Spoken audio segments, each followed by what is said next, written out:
Welcome, Chumbers. Tonight we're diving deep into the neon-soaked, chrome-plated world of Cyberpunk 2077. This isn't just a story about one mercenary named V.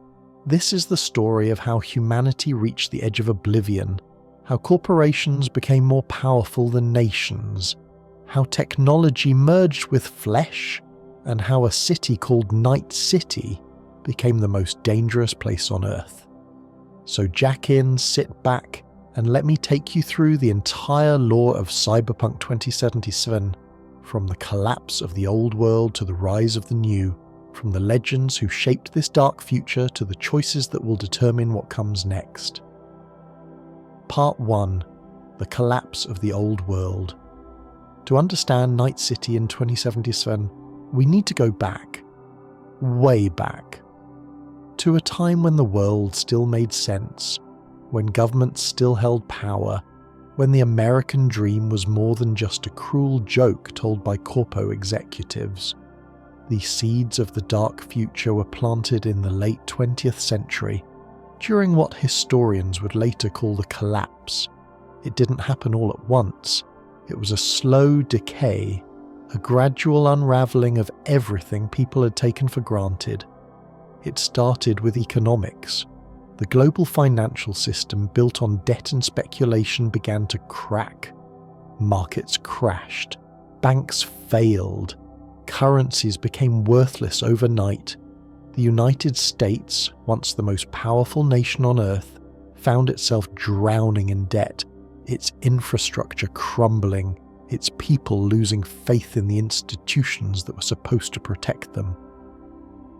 Then came the plagues, engineered diseases, some released accidentally, others deliberately, swept across the world. Millions died. Healthcare systems collapsed under the strain. Governments, already weakened by economic turmoil, proved incapable of responding effectively. The environment turned hostile.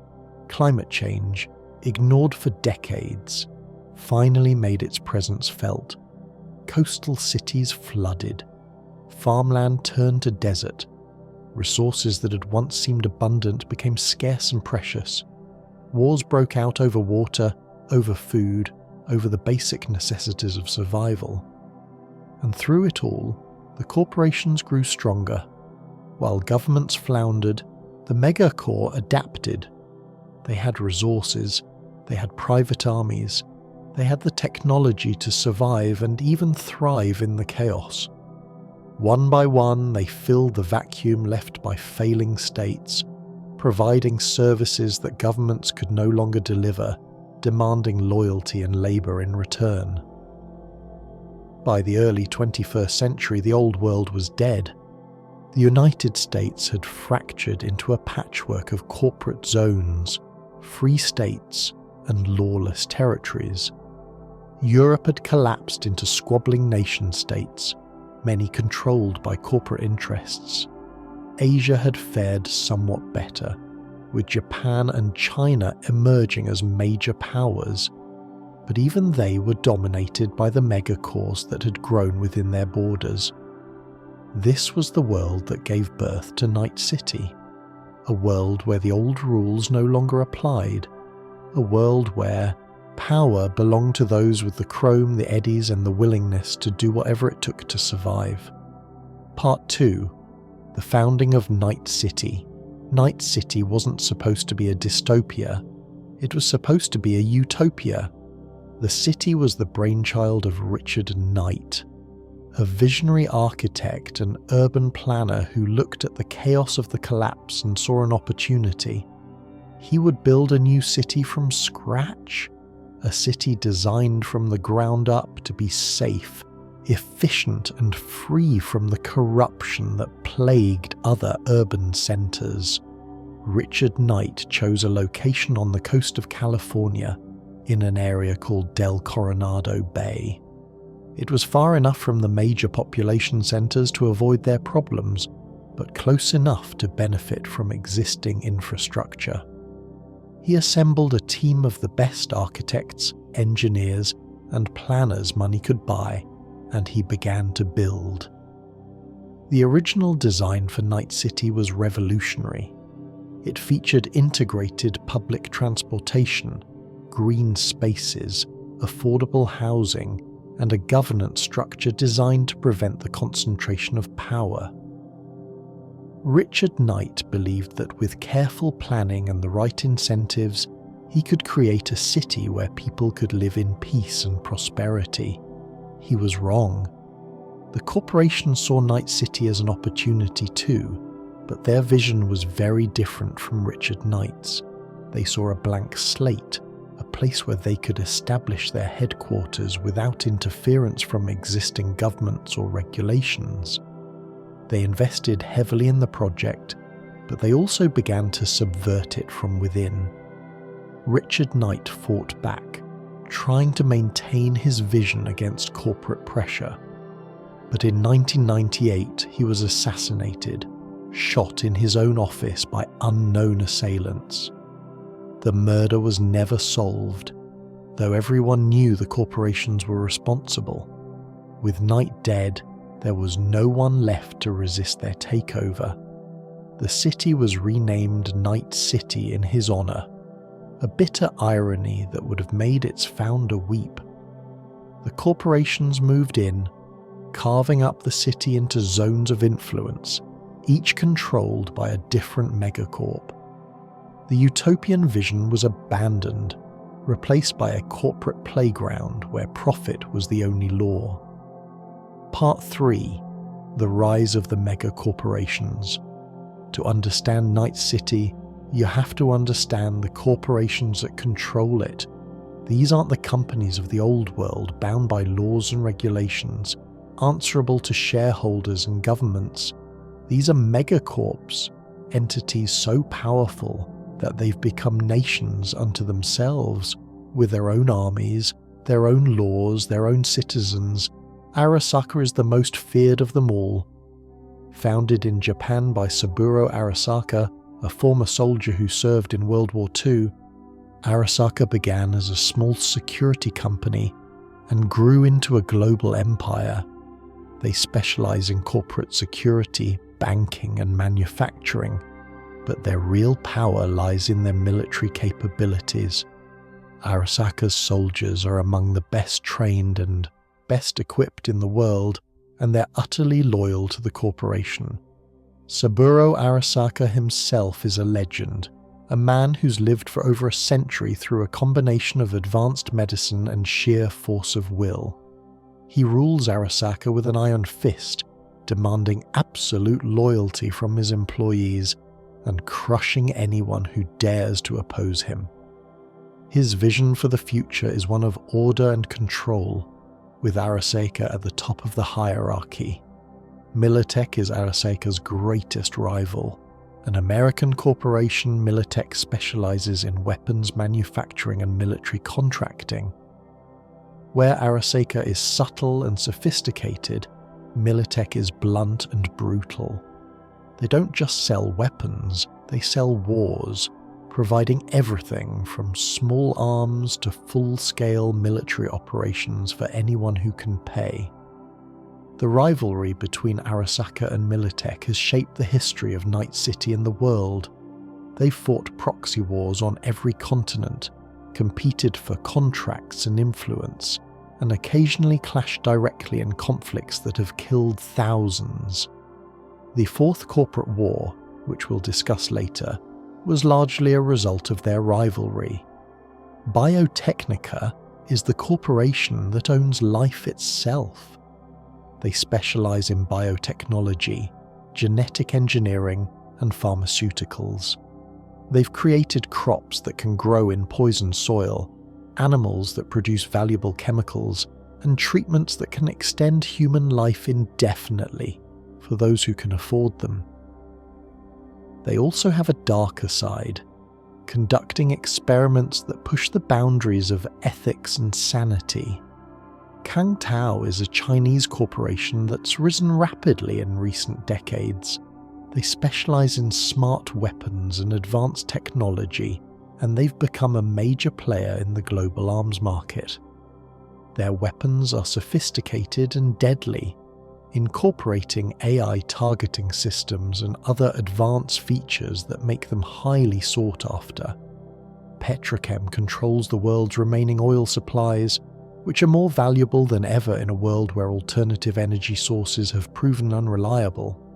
They also produce Shuj-2, a synthetic fuel derived from genetically engineered wheat, which has become the standard fuel for most vehicles. Control of energy means control of everything, and Petrochem wields that power ruthlessly. Trauma Team is a corporation that's turned emergency medicine into a business. For a monthly fee, Trauma Team will respond to any medical emergency, extracting their clients from danger and providing top-tier medical care. Their response teams are heavily armed and armoured, capable of fighting their way through war zones to reach their clients. If you're not a subscriber, they'll step over your bleeding body without a second glance. These are just a few of the megacorps that dominate the world of 2077. There are dozens of others, each controlling some vital sector of the economy, each competing for power and profit. Together, they form a web of influence that touches every aspect of life, from the food people eat to the air they breathe. Part 4. The Corporate Wars. The megacorps don't just compete in boardrooms, they compete on battlefields, in conflicts that have killed millions and reshaped the world. The corporate wars are the defining conflicts of the dark future, and understanding them is essential to understanding how Night City became what it is. The first corporate war was relatively small, a conflict between two European corporations over control of the North Sea oil fields. It established the precedent that corporations could wage war openly, without interference from governments that were too weak to stop them. The second corporate war was larger, involving multiple corporations fighting over resources in South America. It introduced the concept of corporate mercenaries, private armies that would fight for whoever paid them. Many of the tactics and technologies that would define later conflicts were developed during this war. The Third Corporate War was a global conflict, with corporations on every continent fighting for dominance. It lasted for years and killed millions, devastating entire regions and leaving scars that are still visible decades later. It also demonstrated the limits of corporate warfare, as the destruction threatened to undermine the very systems the corporations depended on. But it was the Fourth Corporate War that truly changed everything. This was the war between Arasaka and Militech, the two most powerful corporations on Earth, and it nearly destroyed Night City. The Fourth Corporate War began in 2021, ostensibly over a contract dispute involving two smaller corporations, Sino and Otech. But the real cause was the long-simmering rivalry between Arasaka and Militech, which had been building for decades. Both corporations saw an opportunity to finally defeat their rival, and they committed everything they had to the conflict. The war was fought on multiple fronts, in boardrooms and on battlefields, in cyberspace and in the streets. Both corporations deployed their full military capabilities, including advanced weapons, cyborg soldiers, and netrunners who waged war in the digital realm. The destruction was immense, with entire cities caught in the crossfire. Night City became a major battleground. Both corporations had significant presences in the city, and both were determined to control it. The fighting devastated entire districts, killed thousands of civilians, and left much of the city in ruins. The war reached its climax in 2023, with an event that would become known as the Night City Holocaust. A team of operatives, including the legendary rocker boy Johnny Silverhand, infiltrated Arasaka Tower with a nuclear device. Their goal was to destroy Arasaka's Night City headquarters and strike a decisive blow against the corporation. The bomb detonated, but not as planned. The explosion destroyed Arasaka Tower and much of the surrounding area, killing tens of thousands of people and irradiating the city centre. Johnny Silverhand was killed in the attack, shot by Arasaka security chief Adam Smasher before the bomb went off. The Night City Holocaust ended the Fourth Corporate War, but not in the way anyone had hoped. Both Arasaka and Militech were weakened, forced to accept a ceasefire brokered by the remaining governments. Night City was left in ruins, its centre a radioactive wasteland, its population traumatized and displaced. Part 5. The Reconstruction and the Rise of Night City 2.0. The years following the Fourth Corporate War were a time of chaos and reconstruction. Night City had been devastated, its infrastructure destroyed, its population scattered. But the city refused to die. The reconstruction was led by a coalition of corporations, with Arasaka notably absent. The Japanese megacorps had been banned from Night City as part of the peace settlement, forced to withdraw its forces and abandon its holdings. This created an opportunity for other corporations to move in and fill the vacuum. The city centre, irradiated by the nuclear blast, was sealed off and abandoned. A new city began to grow around it, built on the ruins of the old. The corporations invested heavily in reconstruction, seeing an opportunity to reshape Night City according to their own designs. This was the birth of Night City 2.0, a city rebuilt from the ground up with corporate money and corporate priorities. The new city was more vertical than the old, with massive towers rising into the sky, connected by elevated highways and walkways. The wealthy lived in the upper levels, enjoying clean air and spectacular views. The poor lived below, in the shadows of the towers, fighting for scraps. The reconstruction also saw the rise of new power structures. The Night City Council, nominally the city's government, was firmly under corporate control. The Night City Police Department, underfunded and outgunned, struggled to maintain order in a city where corporate security forces operated with impunity. Gangs filled the vacuum left by weak law enforcement. The Valentinos, the Maelstrom, the Tiger Claws, the 6th Street, the Animals, the Voodoo Boys, and dozens of smaller gangs carved out territories and fought for control of the streets. Some were little more than criminal enterprises. Others had ideological motivations, fighting against corporate control or for the interests of their communities. The reconstruction took decades, and in many ways, it's still ongoing. Night City in 2077 is a city of contrasts, where gleaming corporate towers stand next to crumbling slums, where cutting-edge technology coexists with desperate poverty. It's a city that's always changing, always growing, always consuming those who can't keep up. Part 6. The Geography of Night City.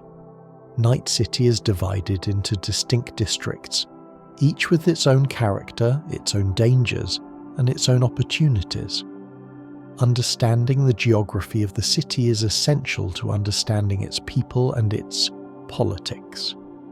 Watson is where many newcomers to Night City end up.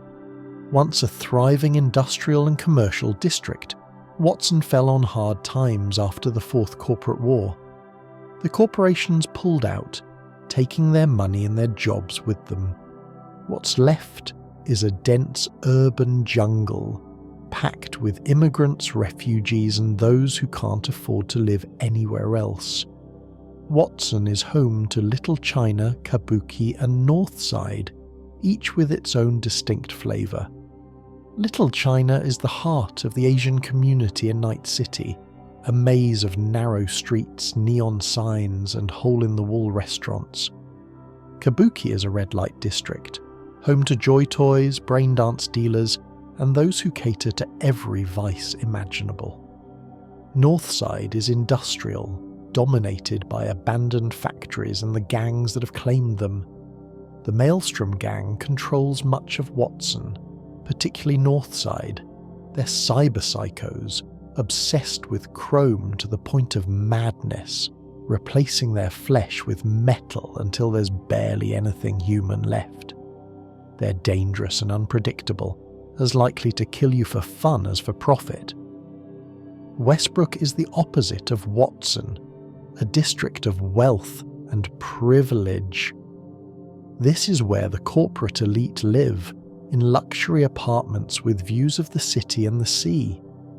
Westbrook is home to North Oak, where the richest of the rich have their mansions, and Japantown, a vibrant neighborhood that caters to Night City's Japanese population and anyone with a taste for Japanese culture. The Tiger Claws control Japantown, a gang with roots in Japanese organized crime. They're disciplined and hierarchical, more like a corporation than a street gang. They run protection rackets, gambling operations and braindance studios, and they don't tolerate competition in their territory. Haywood is the heart of Latino culture in Night City, a sprawling district that ranges from middle-class suburbs to dangerous slums. The Valentinos control much of Haywood, a gang that values honor, family and style. They're involved in all the usual criminal enterprises, but they also see themselves as protectors of their community, defending it against outside threats. Haywood is divided into Wellsprings, the Vista del Rey, and the Glen. Wellsprings is relatively prosperous, home to working-class families and small businesses. Vista del Rey is rougher, with more gang activity and less corporate presence. The Glen is the most dangerous, a maze of housing projects and abandoned buildings where violence is a daily occurrence. Pacifica was supposed to be a resort district, a playground for the wealthy with beaches, hotels and entertainment venues. But the corporations pulled out before the project was completed, leaving behind half-finished buildings and broken dreams. Now Pacifica is a combat zone, one of the most dangerous places in Night City. The Voodoo Boys control Pacifica, a gang of netrunners with roots in Haitian culture. They're mysterious and insular, distrustful of outsiders, focused on their own agenda. They're said to be searching for something beyond the Black Wall, the barrier that separates the regular net from the dangerous AI-controlled regions beyond. Santo Domingo is an industrial district, home to power plants, factories, and the workers who keep Night City running. It's not glamorous, but it's essential, providing the energy and manufactured goods that the city depends on. The 6th Street Gang controls much of Santo Domingo, a group of veterans and patriots who see themselves as the true defenders of American values. The Badlands surround Night City, a vast expanse of desert and wasteland that stretches to the horizon. This is where the nomads live, clans of wanderers who rejected the corporate system and chose to live free. They travel in convoys, trading goods and services, taking jobs where they can find them, answering to no one but themselves. The Aldecaldos are one of the largest nomad clans, with a long history and a proud tradition. They're family-oriented and loyal, willing to fight and die for their own. Other clans include the Wraiths, who've turned to raiding and violence, and the various smaller groups that eke out a living in the harsh desert environment. City Center is the heart of Night City, dominated by corporate towers and the scars of the Fourth Corporate War. This is where the megacorps have their headquarters, where the deals are made and the power is wielded. The old city centre, destroyed in the nuclear blast, has been rebuilt, but the memories of what happened there still linger. Konpeki Plaza is the crown jewel of city centre, a gleaming complex of towers and plazas that houses the headquarters of the most powerful corporations. Arasaka Tower has been rebuilt, a symbol of the corporation's return to Night City after decades of exile. Militech, Kangtao, and other megacorps have their own towers, each trying to outdo the others in height and grandeur. Shatasa, Part 7. The Technology of the Dark Future. Technology in 2077 has advanced far beyond what we know today, but it hasn't made life better for most people. Instead, it's become another tool of control, another way for the powerful to dominate the weak. Cyberware is the most visible technology of the dark future. Almost everyone in Night City has some form of cybernetic enhancement, from simple neural interfaces to full-body conversions that replace nearly all organic tissue with metal and plastic. The most basic cyberware includes neural links, which allow direct interface with computers and the net, optic implants, which enhance vision and provide heads-up displays, and subdermal armor, which provides protection against physical attacks. More advanced cyberware includes reflex boosters, which enhance speed and reaction time, gorilla arms, which provide superhuman strength, and mantis blades, which turn arms into deadly weapons. But cyberware comes with risks. The more chrome you install, the more you lose touch with your humanity. This can lead to cyberpsychosis, a condition where the mind can no longer cope with the extent of bodily modification. Cyberpsychos are dangerous, unpredictable, and often violent, a threat to everyone around them. The net is the global computer network that connects everything in the dark future. It's not like the internet we know. It's a fully immersive virtual reality, a digital world that exists alongside the physical one. Netrunners jack into the net directly, their consciousness leaving their bodies to explore the digital realm. But the net is not what it once was. Before the Fourth Corporate War, the net was a vast, open frontier, a place where information flowed freely and anyone with the skills could explore. Then came Rach Bartmoss, the greatest netrunner who ever lived, and his creation, the data crash. Bartmoss unleashed a virus that devastated the net, destroying data, crashing systems, and releasing dangerous AIs that had been contained in corporate databases. The old net was destroyed, replaced by a fragmented, dangerous landscape where only the brave or foolish dare to venture. The Black Wall was built to contain the damage, a massive firewall that separates the safe parts of the net from the regions controlled by rogue AIs. Netwatch, a corporate government agency, maintains the Black Wall and hunts down anyone who tries to breach it. But the AIs beyond the Black Wall are patient, and they're always probing for weaknesses. Braindance is another technology that's transformed society. It's a form of entertainment that allows users to experience recorded memories and sensations directly, as if they were living them themselves. You can experience anything through Braindance: the thrill of a car chase, the pleasure of a romantic encounter, the terror of a violent death. Legal braindances are carefully edited and regulated, providing safe, sanitized experiences. But there's a thriving black market in illegal braindances, recordings of real crimes, real violence, real death. These XBDs, or extreme braindances, are highly sought after by those with dark tastes, and they're produced by criminals who don't care about the suffering they cause. Weapons technology has also advanced dramatically. Smart weapons use targeting systems that guide bullets to their targets, making even inexperienced shooters deadly accurate. Tech weapons use electromagnetic technology, to fire projectiles that can penetrate cover and armour.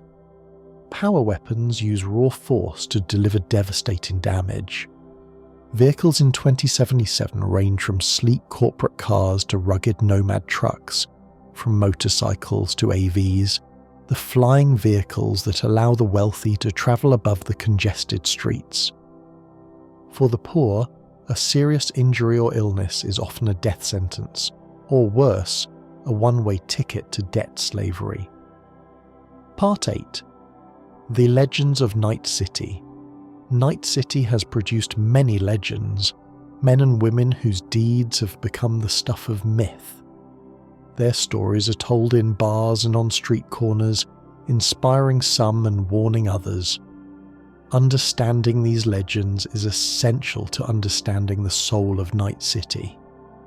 Johnny Silverhand is the most famous legend of all, a rocker boy whose music and activism made him a symbol of resistance against corporate tyranny. Born Robert John Linder, Johnny grew up in a world already falling apart, and he channeled his anger into music that spoke to the dispossessed and the desperate. Johnny's band, Samurai, became the voice of a generation, their songs calling for revolution against the corporate order. But Johnny wasn't content to just sing about change. He wanted to make it happen. He became involved in direct action against the corporations, using his fame and his connections to strike at the heart of the system. His personal vendetta against Arasaka began when the corporation kidnapped his girlfriend, Alt Cunningham, a brilliant netrunner who had created a program called Soul Killer. Soul Killer could copy a person's consciousness, creating a digital version that could be interrogated, manipulated, or destroyed. Arasaka wanted the program, and they were willing to do anything to get it. Johnny led a raid on Arasaka Tower to rescue Alt, but he was too late. Alt's body was dead, her consciousness trapped in the net, a digital ghost created by her own program. Johnny never forgave Arasaka, and he spent the rest of his life fighting against them. The Night City Holocaust was Johnny's final act of defiance. He led a team of operatives, including the solo Morgan Blackhand, into Arasaka Tower with a nuclear device. The plan was to destroy Arasaka's Night City operations and strike a blow for freedom. But things went wrong. Johnny was confronted by Adam Smasher, Arasaka's most feared enforcer, a full-body cyborg who was more machine than man. Smasher killed Johnny, but not before the bomb was armed. The explosion destroyed the tower and much of the surrounding area, but it also killed tens of thousands of innocent people. Johnny Silverhand died that night, but his legend lived on. His music continued to inspire, his story continued to be told, and his image became a symbol of resistance. What no one knew was that Johnny's consciousness had been captured by Soul Killer, preserved on a chip that would eventually find its way into the hands of a mercenary named V. Morgan Blackhand was Johnny's partner in the Arasaka Tower raid, a solo of legendary skill and reputation. Unlike Johnny, who was driven by ideology and emotion, Morgan was a professional, a mercenary who took jobs for money and completed them with ruthless efficiency. Morgan's fate after the night City Holocaust is unknown. Some say he died in the explosion, others say he escaped and went into hiding. There are rumours that he's still alive, still operating in the shadows, waiting for the right moment to return. The truth, whatever it is, remains one of Night City's greatest mysteries. Roga Mendiaries is another legend, a fixer who's been operating in Night City for decades. She started as a solo, running jobs with Johnny Silverhand and other legends of the era, but she was smart enough to know that the solo life has a short expiration date, and she transitioned into fixing, connecting clients with mercenaries, and taking a cut of every deal. Rogue runs the Afterlife, the most famous mercenary bar in Night City. It's where the best fixers, solos and netrunners come to find work, to make connections, to build their reputations. Getting a drink named after you at the Afterlife is the ultimate sign that you've made it in Night City, though it usually means you're dead. Rogue has survived longer than almost anyone in the business, navigating the treacherous waters of Night City politics with skill and cunning.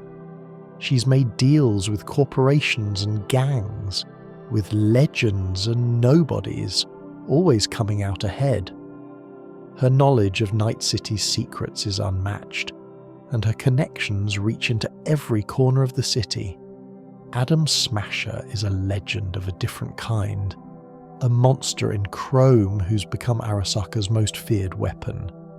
Once a human soldier, Smasher was nearly killed in combat and rebuilt as a full-body cyborg. The process destroyed whatever humanity he had left, leaving only a killing machine with a taste for violence. Smasher has served Arasaka for decades, handling their dirtiest jobs, eliminating their most dangerous enemies. He killed Johnny Silverhand. He's killed countless others. He's not motivated by money or ideology. He simply enjoys killing, and Arasaka gives him plenty of opportunities to indulge. In 2077, Smasher serves as the personal bodyguard of Yorinobu Arasaka, the rebellious son of Saburo Arasaka. It's a position that puts him at the center of the power struggles that will determine the future of the corporation and the city. Alt Cunningham was a net runner of extraordinary talent, the creator of Soul Killer and one of the most brilliant minds of her generation. Her relationship with Johnny Silverhand made her a target for Arasaka, who kidnapped her to obtain her program.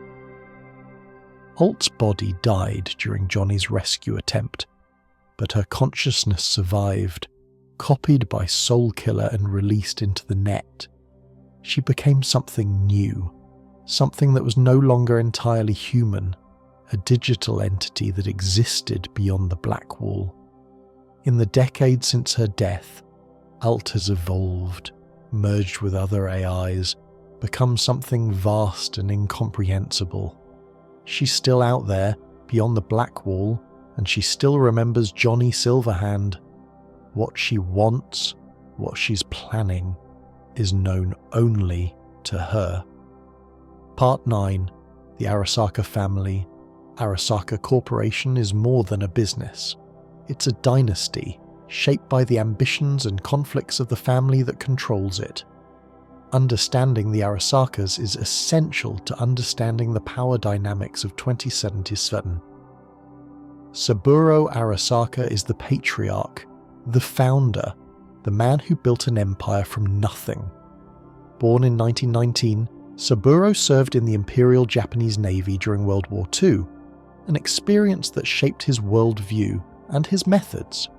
He founded Arasaka Corporation in 1915 as a small manufacturing company, and over the following decades, he transformed it into one of the most powerful entities on Earth. Saburo is over 150 years old in 2077, kept alive by the most advanced medical technology available. He rules Arasaka with absolute authority, demanding loyalty and obedience from everyone in the corporation. His vision for the future is one of order and control, with Arasaka at the apex of a global hierarchy. But Saburo is not immortal, and the question of succession has haunted the corporation for decades. He has 3 children, each with their own vision for Arasaka's future, and their conflicts have shaped the corporation's history. Kei Arasaka was Saburo's eldest son and chosen heir, a man who shared his father's vision and methods. Kei was groomed from birth to take over the corporation, trained in business and warfare, prepared to continue Saburo's legacy. But Kei was killed during the Fourth Corporate War, assassinated by enemies who saw him as a threat. Kei's death was a devastating blow to Saburo, both personally and strategically. It removed the heir he had spent decades preparing and threw the succession into chaos. Some say Saburo has never recovered from the loss, that his obsession with control and immortality stems from his inability to accept his son's death. Hanako Arasaka is Saburo's daughter, a woman of intelligence and grace who serves as the corporation's public face. She's a diplomat and negotiator, skilled at navigating the complex world of corporate politics. Unlike her brothers, Hanako has no desire to rule Arasaka. She's content to serve her father and maintain the family's honor.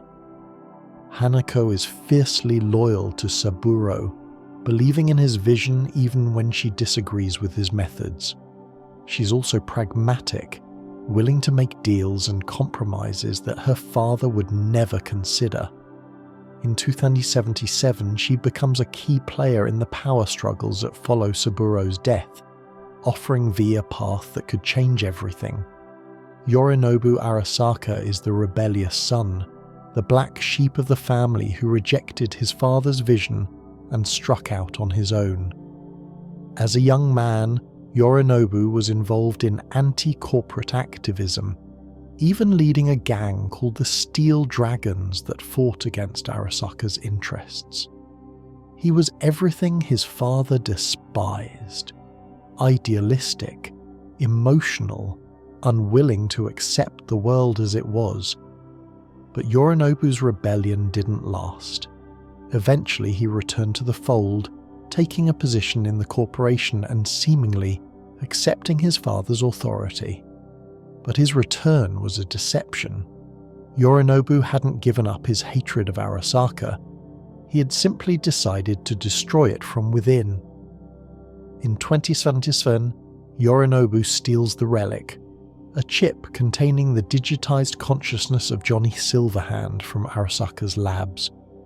His plan is to use the Relic to undermine his father's control, to expose the corporation's darkest secrets, to bring down the empire that Sub-Bureau spent a century building. But things don't go according to plan. Saburo confronts Yorinobu about the theft, and in a moment of rage, Yorinobu kills his father. It's an act that changes everything, setting in motion a chain of events that will determine the future of Arasaka, Night City, and the world. Part 10. The Relic and the Immortality Project. The Relic is at the centre of Cyberpunk 2077's story, a piece of technology that represents both Arasaka's greatest achievement and its darkest ambition. Understanding the Relic requires understanding the Immortality Project, Arasaka's secret program to conquer death itself. The Immortality Project, also known as Secure Your Soul, is Saburo Arasaka's attempt to achieve what he's always wanted: eternal life. Not just the extended lifespan that medical technology can provide, but true immortality, the ability to live forever regardless of what happens to the body. The project builds on the work of Alt Cunningham and her Soulkiller program. Soulkiller can copy a human consciousness, creating a digital version that can exist independently of the body. But a copy isn't the same as the original. It's a duplicate, not a continuation. Saburo wanted more. The Relic is the solution. It's a biochip that can store a digitized consciousness and, under the right conditions, overwrite the consciousness of a living host. In theory, this would allow someone to transfer their mind into a new body, achieving a form of immortality by jumping from host to host. The technology is experimental and dangerous. The process of overwriting a host's consciousness is gradual and traumatic, potentially fatal to both the original personality and the engram being implanted. But Saburo doesn't care about the risks. He cares about results. Johnny Silverhands' engram was stored on a relic as a test subject, a way to refine the technology before using it on more valuable consciousnesses. His personality, his memories, his very identity were preserved on the chip, waiting for a host. That host turns out to be V, a mercenary who gets caught up in a heist gone wrong. When V is shot in the head during the botched theft of the relic, the chip activates, beginning the process of overwriting V's consciousness with Johnny's. It's a death sentence for V, but it's also an opportunity, a chance to uncover the truth about Arasaka and maybe, just maybe, find a way to survive. Part 11, V's story, begins. Is the protagonist of Cyberpunk 2077, a mercenary whose story can begin in one of three ways, depending on the life path the player chooses. Each life path provides a different perspective on Night City and shapes V's relationships and opportunities throughout the game. The Street Kid life path begins in a bar in Haywood, where V has grown up on the streets, learning to survive through cunning and connections. Street kids know Night City from the ground up. They understand the gangs, the fixers, the unwritten rules that govern life in the shadows. V's street smarts and local knowledge make them valuable to anyone who needs someone who can navigate the city's underworld.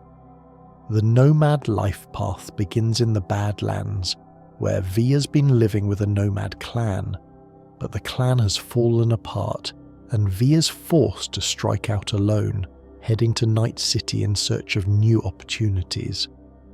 Nomads bring an outsider's perspective to the city, seeing its corruption and excess with fresh eyes.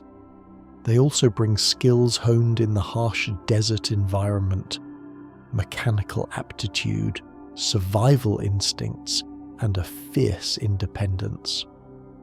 The Corpo life path begins in Arasaka Tower, where V has been climbing the corporate ladder, playing the game of office politics and backstabbing that defines corporate life.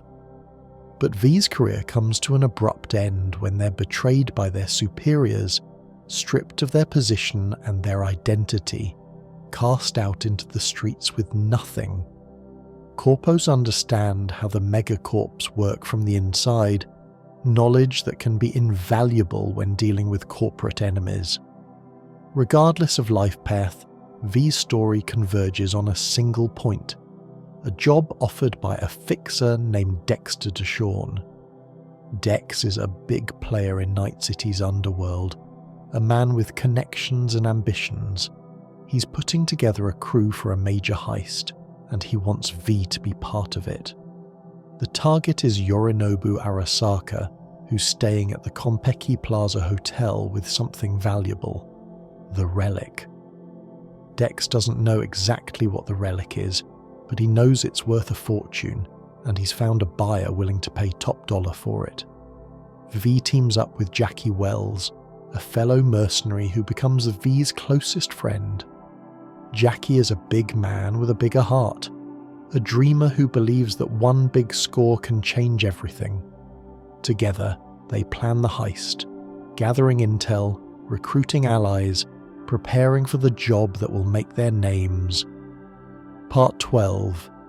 The Heist. The heist at Konpeki Plaza is the turning point of Cyberpunk 2077, the moment when everything changes for V and for Night City. It's a job that should have been simple, but nothing in Night City is ever simple. V and Jackie infiltrate the hotel using a combination of stealth, hacking, and social engineering to reach Yorinobu's penthouse. They're aided by T-Bug, a netrunner who provides remote support, disabling security systems and guiding them through the building. The plan is straightforward: get in, grab the relic, get out. But when they reach the penthouse, they find something unexpected. Saburo Arasaka has arrived, confronting his son about the stolen chip. V and Jackie hide, watching as the confrontation escalates. Yorinobu kills his father, strangling the old man in a fit of rage. It's a moment that changes everything. Saburo Arasaka, the most powerful man in the world, is dead, murdered by his own son, and V and Jackie are witnesses. The situation spirals out of control. Yorinobu calls for security, claiming that assassins have killed his father. T-Bug is killed when Arasaka netrunners trace her connection. V and Jackie are forced to fight their way out of the hotel, pursued by Arasaka's forces. They escape barely, but Jackie is mortally wounded. He dies in the car on the way to the extraction point, passing the relic to V with his last breath. V is shot in the head by Dexter DeShawn, who's trying to cover his tracks, and left for dead in a landfill. But V doesn't die. The relic activates, its nanobots repairing the damage to V's brain, keeping them alive. When V wakes up, they're no longer alone in their head. Johnny Silverhand is there, a digital ghost sharing V's consciousness, and he's not happy about it. Part 13. The Chip and the Countdown. V's situation is dire. The relic is slowly overwriting their consciousness, replacing V's personality with Johnny's. Without intervention, V will cease to exist, their body becoming a vessel for a dead rocker boy's engram. V seeks help from Victor Vector, a Ripper doc who's been their friend and medical provider. Victor examines the chip and delivers the bad news. The relic is integrated too deeply to be removed safely. V has weeks, maybe months, before the overwrite is complete.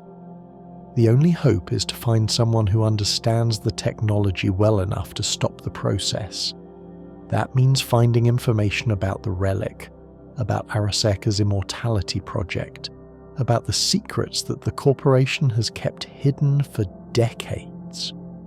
V's search takes them across Night City, into contact with fixers and gangs, corporations and rebels. They work jobs to build their reputation and their resources, making allies and enemies along the way. And all the while, Johnny Silverhand is there, commenting, criticizing, occasionally helping. The relationship between V and Johnny is complicated. Johnny is abrasive and self-centered, convinced that his way is the only way. He hates Arasaka with a passion that borders on obsession, and he's not above manipulating V to achieve his goals. But he's also capable of growth, of recognizing his own flaws, of forming a genuine connection with the person whose body he's slowly taking over. As V learns more about Johnny's past, they begin to understand him better. Johnny wasn't just a terrorist. He was a man who'd lost everything to corporate greed, who'd watched the woman he loved die because of Arasaka's ambitions. His anger is justified, even if his methods were extreme, and Johnny in turn begins to understand V. He sees their struggles, their relationships, their dreams. He realizes that V isn't just a host to be consumed, but a person with their own value, their own right to exist. The question of who deserves to survive, V or Johnny, becomes increasingly complicated as their bond deepens. Part 14. The Gangs of Night City. V's journey through Night City brings them into contact with the gangs that control the streets. Each gang has its own territory, its own culture, its own role in the city's ecosystem. The Valentinos are one of the oldest gangs in Night City, with roots in the Latino community of Haywood. They value honor, family and style, dressing in gold and driving lowriders that gleam in the neon light. The Valentinos are involved in all the usual criminal enterprises, but they also see themselves as protectors of their community, defending it against outside threats. V can work with the Valentinos on various jobs, building a relationship that can prove valuable later. The gang's leader, Gustavo Orta, is a pragmatic man who's willing to deal with outsiders if it benefits his people. The Maelstrom are the opposite of the Valentinos, a gang of cyber-psychos who've replaced their humanity with chrome. They worship technology, seeing cyberware as a path to transcendence, and they've modified themselves to the point where they're barely recognizable as human. Maelstrom controls much of Watson, particularly the industrial areas of Northside. They're involved in manufacturing and trafficking illegal cyberware, and they're always looking for new technology to incorporate into their bodies. Dealing with Maelstrom is dangerous. They're unpredictable and violent, as likely to attack you as to do business with you. The Tiger Claws are a Japanese gang that controls Japantown and much of Westbrook. They're disciplined and hierarchical, modelled on the Yakuza traditions of old Japan. The Tiger Claws run protection rackets, gambling operations and brain dance studios, and they don't tolerate competition in their territory. The gang has connections to Arasaka, though the nature of that relationship is complex. Some Tiger Claws see themselves as loyal servants of the corporation.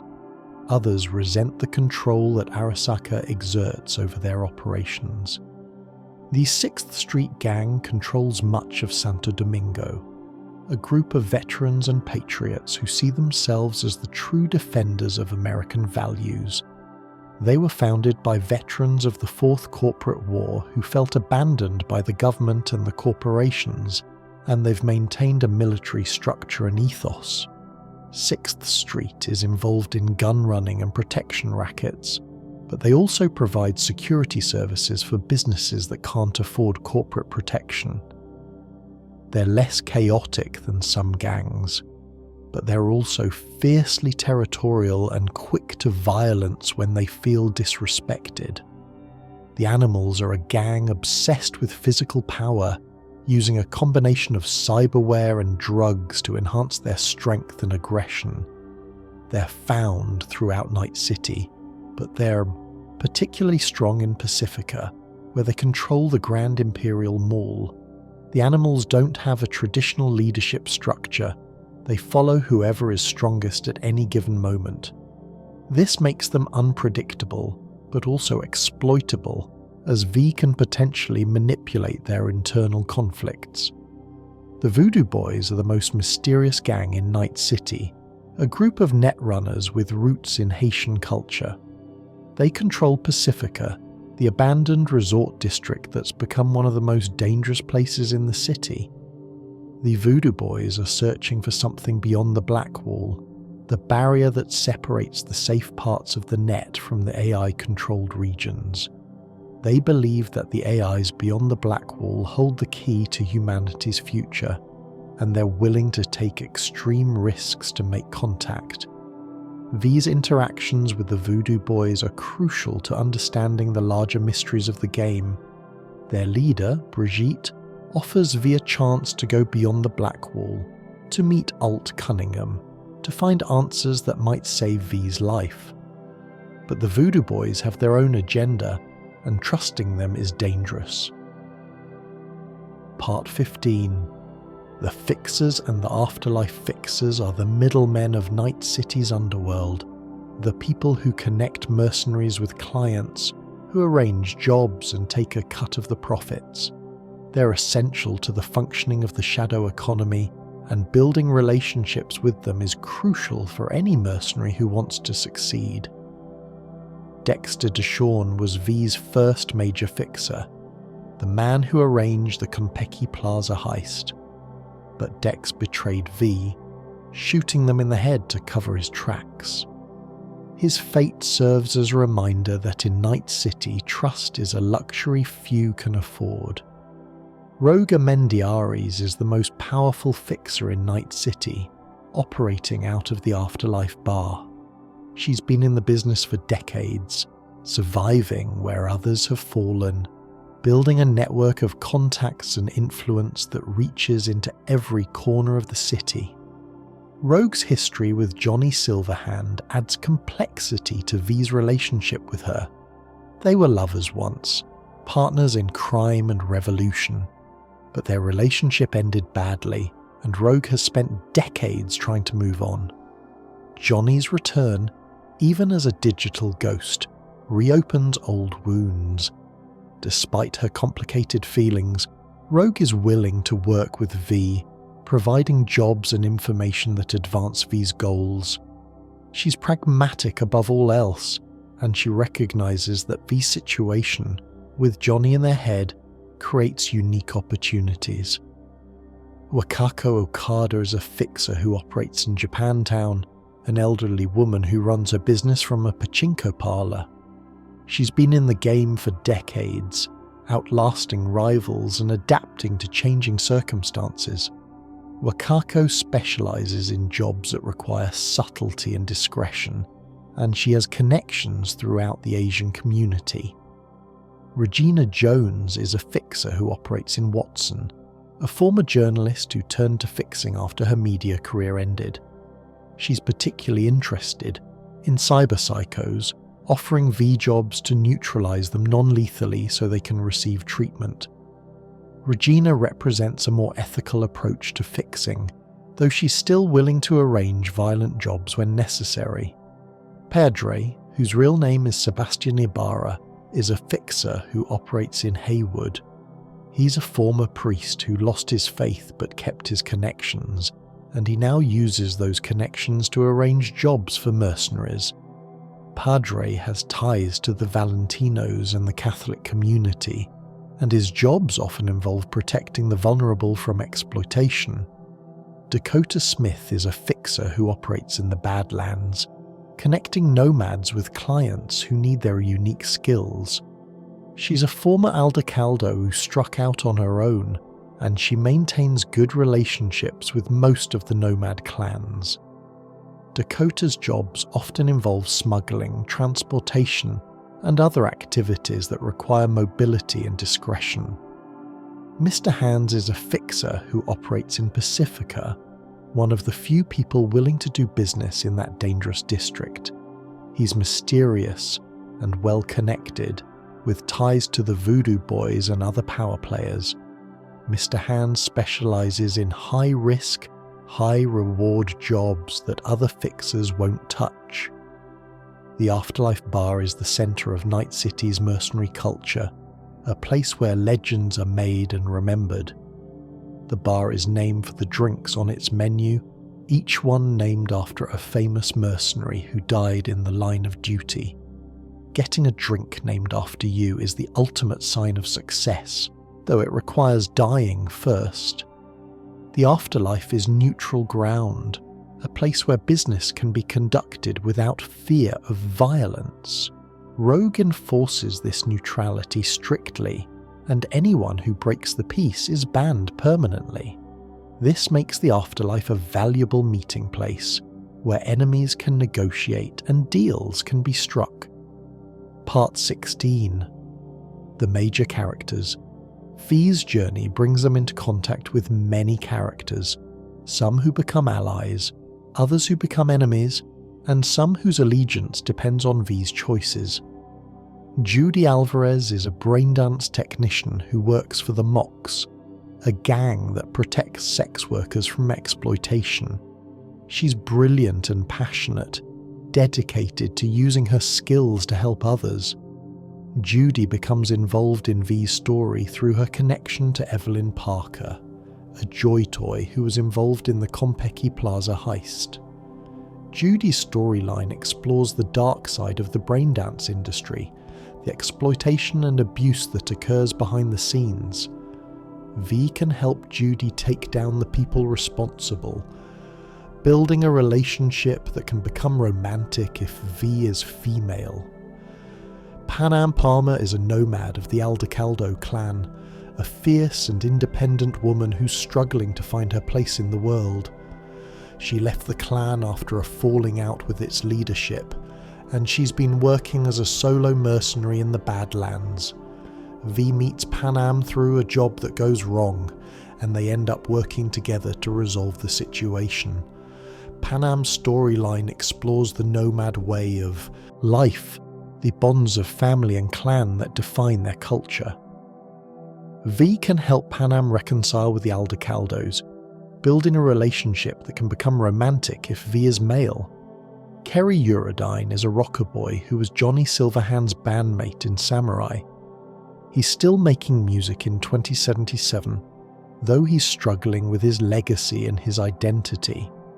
Kerry's storyline explores the music industry of the dark future, the compromises artists make to succeed, and the question of what it means to be authentic. V meets Kerry through Johnny, who wants to reconnect with his old friend. The relationship between Kerry and Johnny is complicated, marked by rivalry and resentment as well as genuine affection. V can help Kerry find a new direction, building a relationship that can become romantic if V is male. River Ward is an NCPD detective who's trying to do good in a corrupt system. He's investigating a series of disappearances that lead him into conflict with powerful interests, and he needs V's help to uncover the truth. River's storyline explores the failures of law enforcement in Night City, the way the system protects the powerful and abandons the vulnerable. V can help River solve his case and confront the people responsible, building a relationship that can become romantic if V is female. Goro Takemura is an Arasaka operative who served as Saburo Arasaka's personal bodyguard. When Saburo is killed, Takemura is blamed for failing to protect him, and he's forced to go on the run.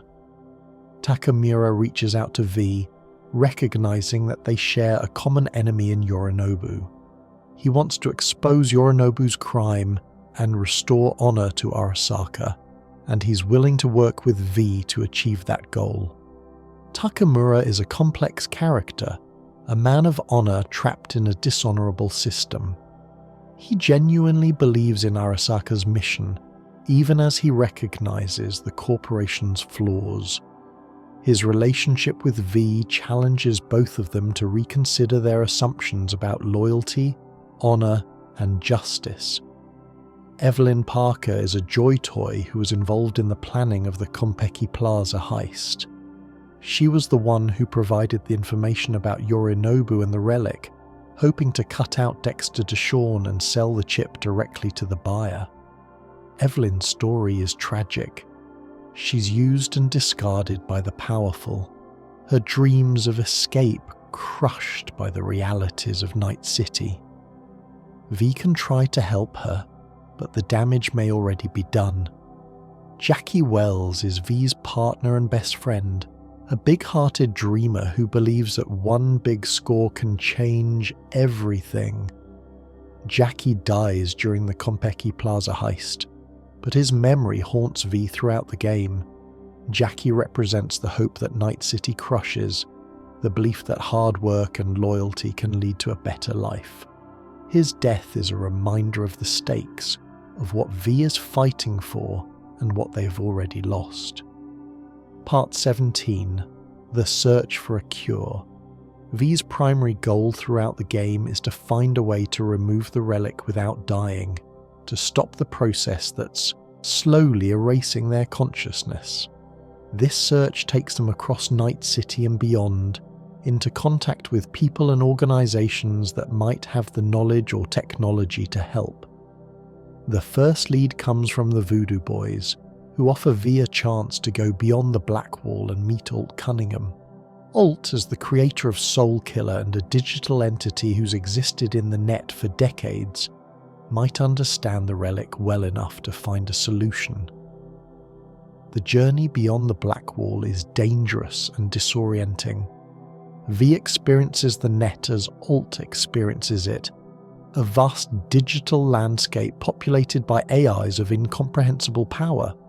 Alt herself has changed, merged with other entities, become something that's no longer entirely human. Alt confirms what V feared. The relic cannot be removed without killing V. The process has gone too far. V's neural pathways have been rewritten to accommodate Johnny's engram. But Alt offers an alternative. She can separate V and Johnny, allowing one of them to survive in V's body while the other is stored on the Relic. This revelation changes everything. V is no longer just fighting to survive. They're fighting to determine who survives, themselves or Johnny. The choice will define the ending of the game, but it also shapes V's relationships and decisions throughout. Another lead comes from Hellman, a scientist who worked on the Relic project for Arasaka. Hellman has information about the chip's design and limitations, knowledge that might help V find a solution. But Hellman is in hiding, protected by Kang Tao, and getting to him requires navigating corporate politics and military security. V eventually tracks down Hellman with the help of Panam and the Aldecaldos, extracting him from a Kang Tao convoy in a dramatic chase through the Badlands. Hellman's information is valuable, but not conclusive. He confirms that the Relic is working as designed, but he doesn't know how to stop it. The search also leads V to Arasaka itself, to the secrets hidden in the corporation's databases and facilities. Takamura offers a path into Arasaka, a chance to expose Yorinobu and potentially access the resources needed to save V's life. But working with Arasaka means trusting a corporation that's responsible for so much suffering, including Johnny's death. Throughout the search, V must balance their own survival against other concerns. There are people who need help, injustices that need to be addressed, relationships that need to be nurtured. V can focus single-mindedly on finding a cure, or they can take time to make a difference in the lives of others. The choice shapes who V becomes and what they're willing to sacrifice. Part 18, Johnny's Memories. As the Relic overwrites V's consciousness, Johnny's memories begin to bleed through. V experiences flashbacks to Johnny's life, reliving key moments that shaped who he was and why he did what he did. The memories reveal a more complex Johnny than the legend suggests. He wasn't just a terrorist or a revolutionary. He was a man who loved and lost, who made mistakes and paid for them, who struggled with his own demons even as he fought against external enemies. One memory shows Johnny's time in the military, serving in the Central American conflicts that were common in the early 21st century. He saw atrocities committed in the name of corporate interests, watched friends die for causes that meant nothing. The experience radicalized him, turning him against the system that had used him. Another memory shows Johnny's relationship with Alt Cunningham, the brilliant netrunner who created Soul Killer. Their love was intense and passionate, but also troubled. Johnny was possessive and jealous, unable to accept that Alt had her own ambitions and priorities. When Arasaka kidnapped Alt, Johnny blamed himself, and that guilt drove him for the rest of his life. The memories of the Arasaka Tower raid are particularly vivid. V experiences the assault from Johnny's perspective, feeling his determination and his fear, his rage and his grief. They see the moment when Adam Smasher killed Johnny, the bullet tearing through his chest, the world going dark. These memories humanize Johnny, making him more than just a voice in V's head. They also raise questions about identity and continuity. Is the Johnny in V's head the same person who died in 2023? Or is he just a copy, a simulation that thinks it's Johnny Silverhand? Johnny himself struggles with these questions. He knows he's not entirely real, that his existence depends on V's body and the Relic's technology. But he also feels real, experiences emotions and desires, has opinions and preferences. The line between authentic and artificial becomes increasingly blurred. Part 19. The corporate war continues. While V searches for a cure, The power struggle within Arasaka reaches a crisis point. Yorinobu has taken control of the corporation, but his position is precarious. Hanako suspects the truth about their father's death, and she's gathering allies to challenge her brother. The conflict between Yorinobu and Hanako represents two visions for Arasaka's future. Yorinobu wants to destroy the corporation from within, to dismantle the empire his father built. Hanako wants to preserve it, to maintain the order and stability that Arasaka represents. V becomes a pawn in this conflict, courted by both sides. Takamura wants V to help Hanako expose Yorinobu's crime, believing that this will restore honor to Arasaka and potentially provide access to the resources V needs. Johnny predictably wants V to burn it all down, to finish what he started in 2023. The corporate war also involves other players. Militech sees an opportunity to strike at their weakened rival. Netwatch is concerned about the implications of the Relic technology. Various factions within Arasaka are maneuvering for position, ready to support whoever emerges victorious. V's choices in this conflict have far-reaching consequences. Supporting Hanako might provide a path to survival, but it also means propping up a corporation responsible for immense suffering. Supporting Yorinobu's destruction of Arasaka might satisfy Johnny's desire for revenge, but it could also create a power vacuum that leads to even more chaos. The corporate war is a reminder that V's personal struggle is connected to larger forces, that the fate of one mercenary is intertwined with the fate of nations and corporations. Whatever V chooses, the consequences will ripple outward, affecting millions of people who will never know V's name. Part 20. The Endings. Cyberpunk 2077 offers multiple endings, each reflecting V's choices throughout the game, and their final decision about how to confront Arasaka and the Relic. The Arasaka ending involves V working with Hanako to expose Yorinobu and take control of the corporation. V infiltrates Arasaka Tower during a board meeting, providing evidence of Yorinobu's patricide. The revelation triggers a corporate coup, with Hanako taking control and Yorinobu being neutralized. In exchange for V's help, Arasaka offers to remove the Relic using their most advanced technology. The procedure is risky, and V must choose whether to go through with it. If they do, they wake up in an Arasaka facility, their body failing, their options limited. Arasaka offers to preserve V's consciousness using Soulkiller, storing them in Mikoshi until a new body can be found. V can accept this offer, becoming a digital ghost like Johnny, or they can refuse and return to Earth to live out their remaining days. This ending is bittersweet at best. V survives, in a sense, but at the cost of their freedom and their humanity. They become dependent on Arasaka, the corporation that caused so much suffering, and their future is uncertain. The Aldecaldo ending involves V working with Panam and the Nomads to assault Arasaka Tower from below, using a tunnel that leads into the facility's lower levels.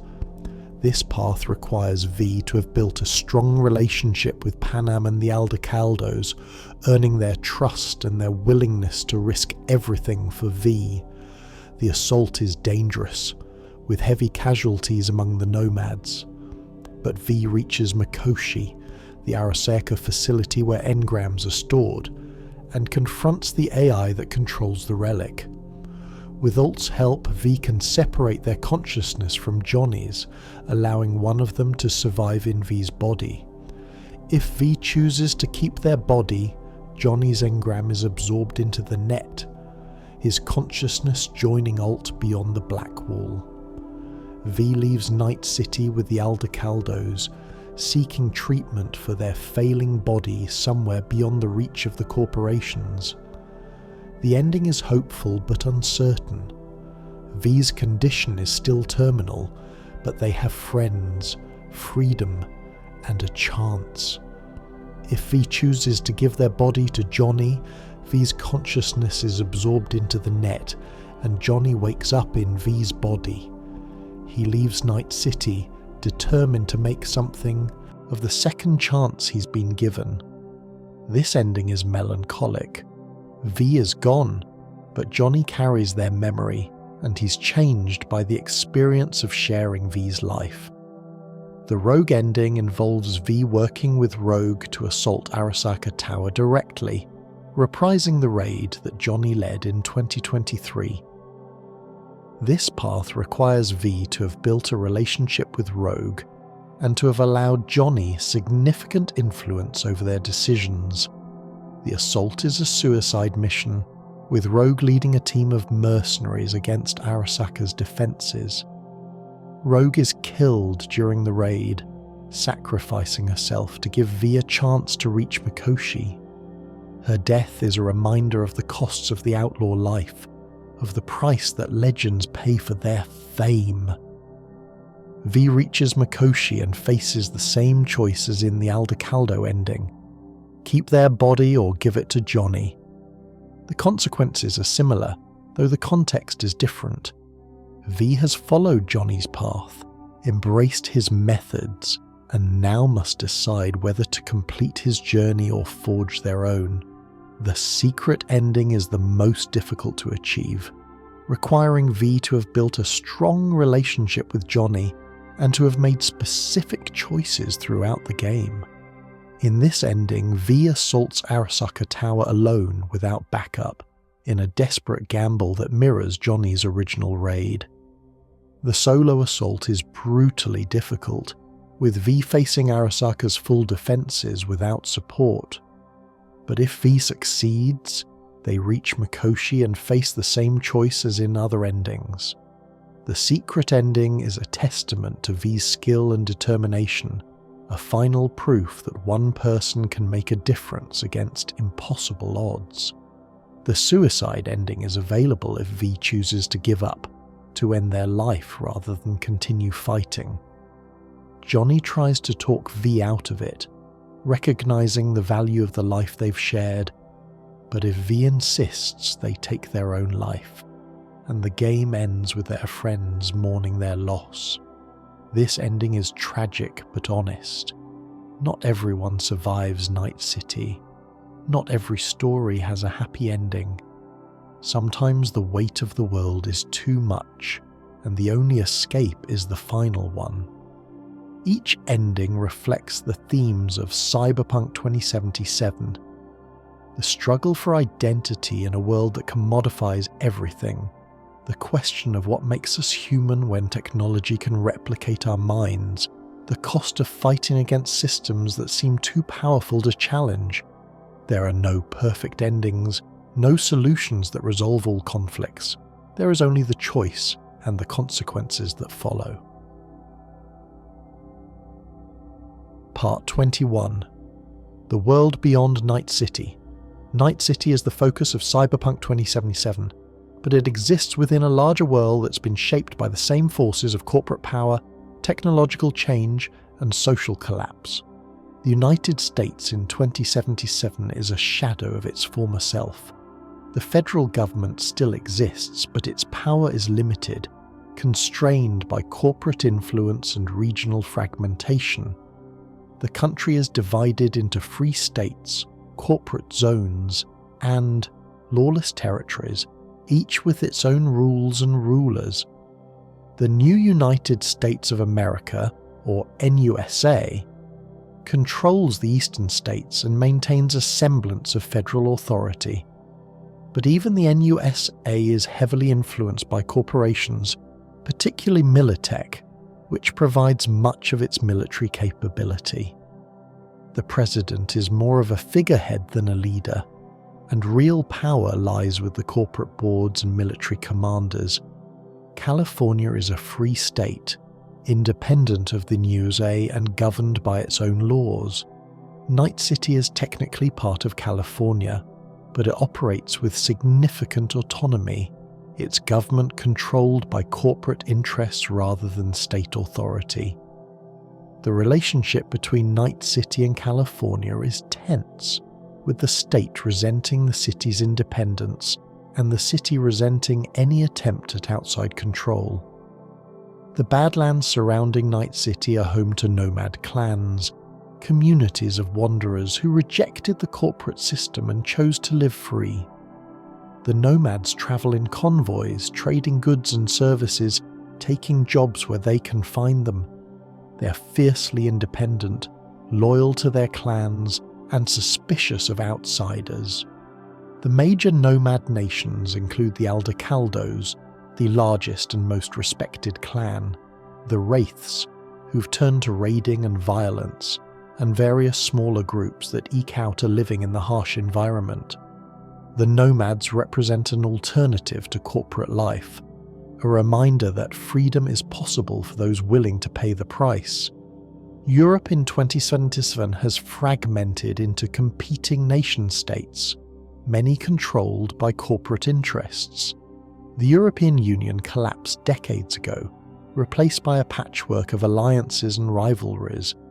The Eurocorps, a coalition of European corporations, wields significant power, but it's constantly challenged by national governments and rival corporate blocs.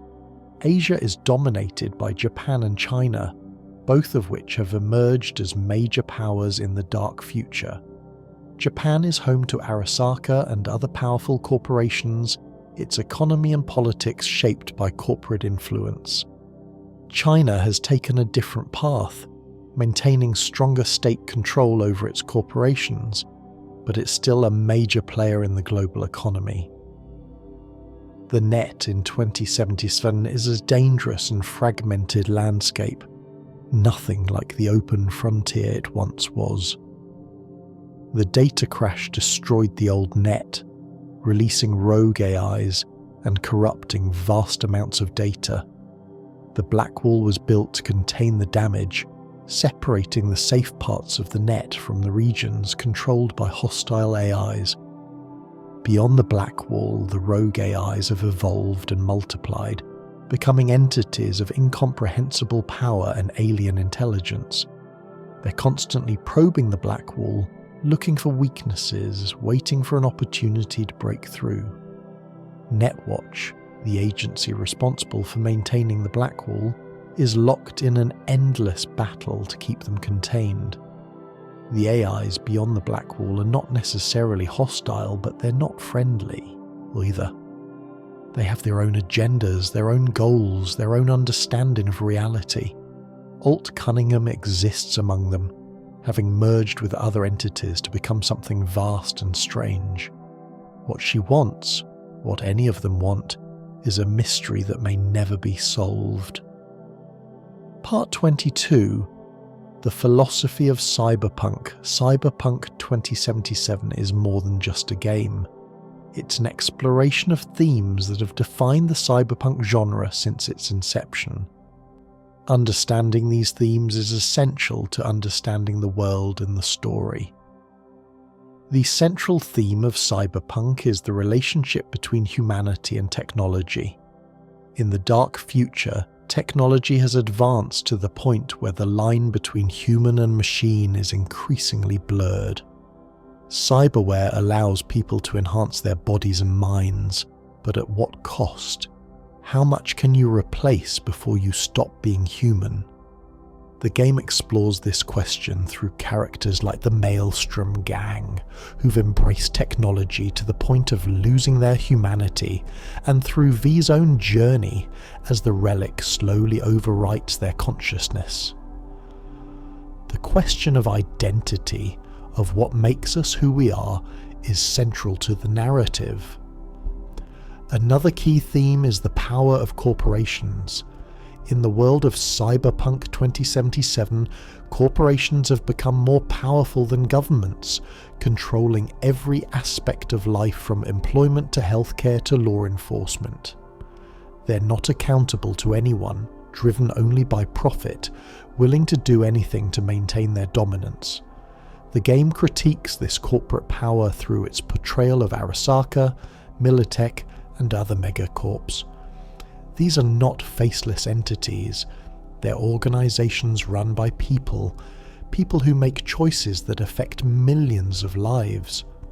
The game asks whether such concentrations of power are inevitable, whether they can be challenged, whether there's any alternative to corporate domination. The theme of rebellion runs throughout the game, embodied most clearly in Johnny Silverhand. Johnny represents the spirit of resistance, the refusal to accept the world as it is, the belief that one person can make a difference. But the game also questions this rebellion, showing its costs and limitations, asking whether violence and destruction can ever lead to meaningful change. V's journey is a personal rebellion, a fight for survival against forces that seem overwhelming. But it's also a choice about what kind of person V wants to be, what values they want to uphold, what legacy they want to leave. The game doesn't provide easy answers. It asks players to grapple with these questions themselves. The theme of identity is perhaps the most personal. V is literally losing themselves, their consciousness being overwritten by another person's memories and personality. But even without the relic, identity in Night City is fluid and uncertain. People change their bodies, their faces, their names. They adopt personas and discard them. They become what the market demands. The game asks what remains constant when everything else changes. Is there a core self that persists through all transformations? Or is identity just a story we tell ourselves, a narrative that can be rewritten at will? These questions don't have definitive answers, but exploring them is part of what makes Cyberpunk 2077 compelling. Part 23, The Phantom Liberty Expansion. The Phantom Liberty expansion adds a new chapter to V's story, introducing new characters, new locations, and new choices that expand the world of Cyberpunk 2077. The expansion is set in Dogtown, a district of Night City that was previously inaccessible. Dogtown is a combat zone, a lawless territory controlled by a warlord named Kurt Hansen. It's a place where the rules of Night City don't apply, where survival depends on strength and cunning. The story begins when the president of the new United States, Rosalind Myers, crashes in Dogtown after her aircraft is shot down. V is recruited by a mysterious figure named Solomon Reed, an FIA agent who needs help rescuing the president from Hansen's territory. Solomon Reed is a complex character, a man who's dedicated his life to serving his country, but has grown disillusioned with the system he serves. He's played by Idris Elba, whose performance brings depth and nuance to the role. Reed becomes a key ally and potential friend, his relationship with V shaped by the choices players make. President Myers is another fascinating character, a politician who's risen to power in a world where politics is largely theatre. She's pragmatic and ruthless, willing to make difficult choices to achieve her goals. Her presence in Dogtown creates a crisis that threatens to destabilize the entire region. Kurt Hansen is the antagonist of the expansion, a former military officer who's carved out his own kingdom in Dogtown. He's charismatic and dangerous, a man who believes in nothing but power. His control of Dogtown is absolute, enforced by a private army and a network of informants.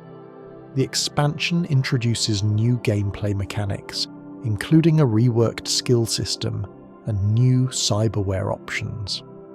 It also adds new vehicles, weapons, and activities, expanding the possibilities for exploration and combat. But the heart of Phantom Liberty is its story, a tale of espionage and betrayal that forces V to make difficult choices. The expansion offers a new ending to the game, one that provides a different resolution to V's struggle with the Relic. The new ending involves V making a deal with the NUSA, trading their services for access to experimental medical treatment.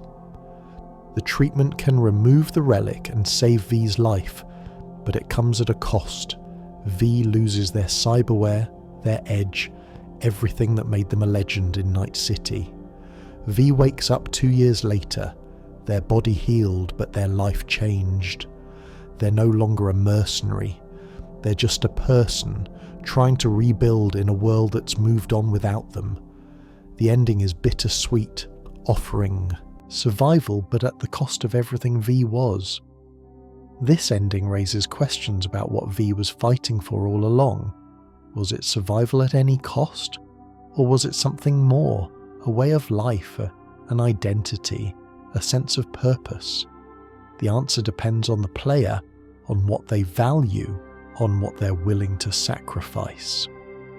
Part 24. The Law of Cyberware. Cyberware is one of the defining features of the cyberpunk universe, technology that blurs the line between human and machine. Understanding cyberware is essential to understanding the world and its inhabitants. The history of cyberware begins in the late 20th century, with the development of prosthetic limbs and neural interfaces. Early cyberware was crude by modern standards, but it proved that the human body could be enhanced and modified with technology. The breakthrough came with the development of the neural processor, a chip that could interface directly with the human brain. This allowed for true integration of technology and biology, enabling cyberware that could enhance perception, cognition, and physical capabilities. By 2077, cyberware has become ubiquitous. Almost everyone in Night City has some form of enhancement, from simple neural links to complex combat modifications. The technology has become so common that being natural, without any cyberware, is seen as unusual, even suspicious. Cyberware is categorized by the body part it modifies. Frontal cortex cyberware enhances cognitive functions, improving memory, processing speed, and hacking capabilities. Ocular cyberware enhances vision, providing zoom, thermal imaging, and targeting assistance. Circulatory system cyberware improves physical performance, enhancing stamina, healing, and resistance to toxins. Nervous system cyberware is among the most popular, enhancing reflexes and reaction time. The Sandevistan is a famous example, a military-grade implant that allows the user to slow their perception of time, moving and reacting faster than the eye can follow. The Kerenzikov is similar, activating during specific actions to provide a burst of enhanced speed. Skeletal cyberware reinforces the body's structure, providing enhanced strength and durability. Gorilla arms replace the user's arms with powerful cybernetic limbs, capable of crushing metal and punching through walls. The mantis blades are another popular option, retractable blades that extend from the forearms, turning the user into a deadly close combat weapon. Integumentary system cyberware modifies the skin, providing armor, camouflage, or other enhancements. Subdermal armor is common among those who expect to face violence, providing protection without visible modification. More exotic options include chameleon skin, which can change color and pattern, and heat-resistant coatings for those who work in extreme environments. The operating system is the most fundamental piece of cyberware, the neural processor that controls all other implants.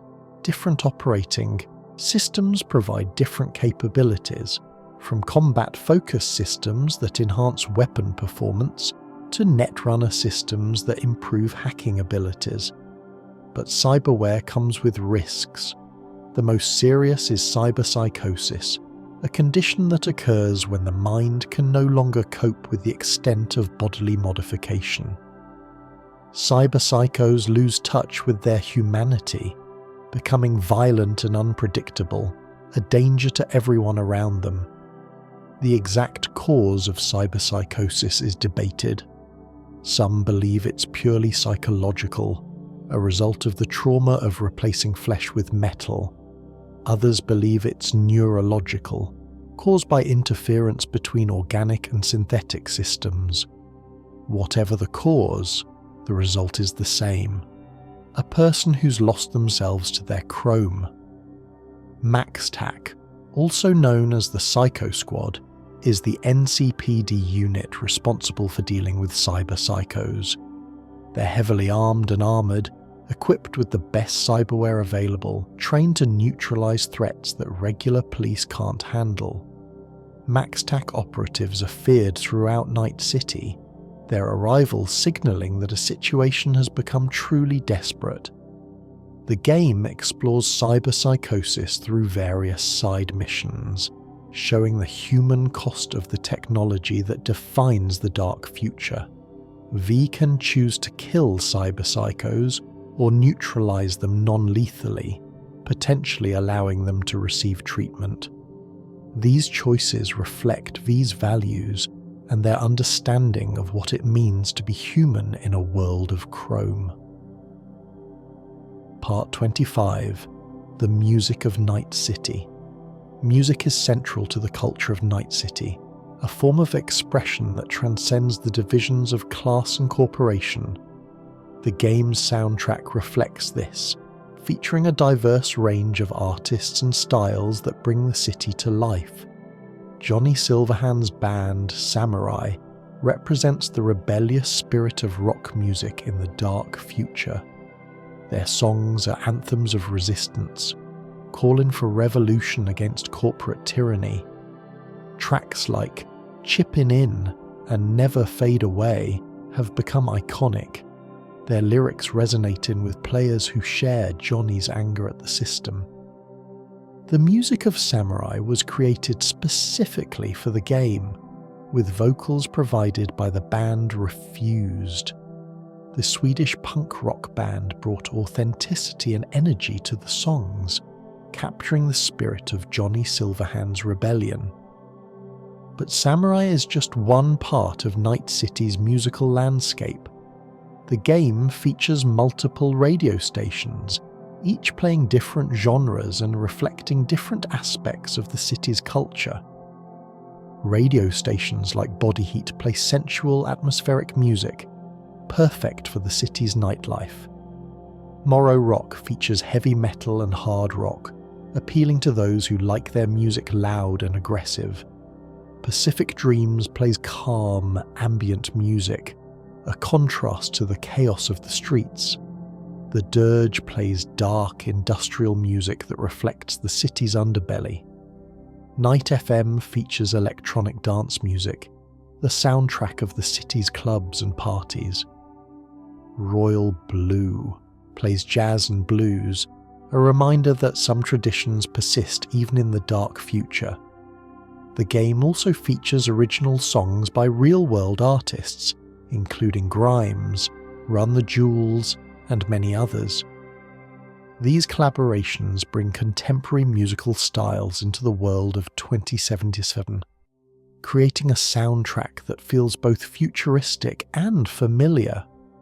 Music in Night City is more than entertainment. It's a form of resistance, a way of asserting identity in a world that tries to commodify everything. Johnny Silverhand understood this, using his music to spread his message and inspire others to fight.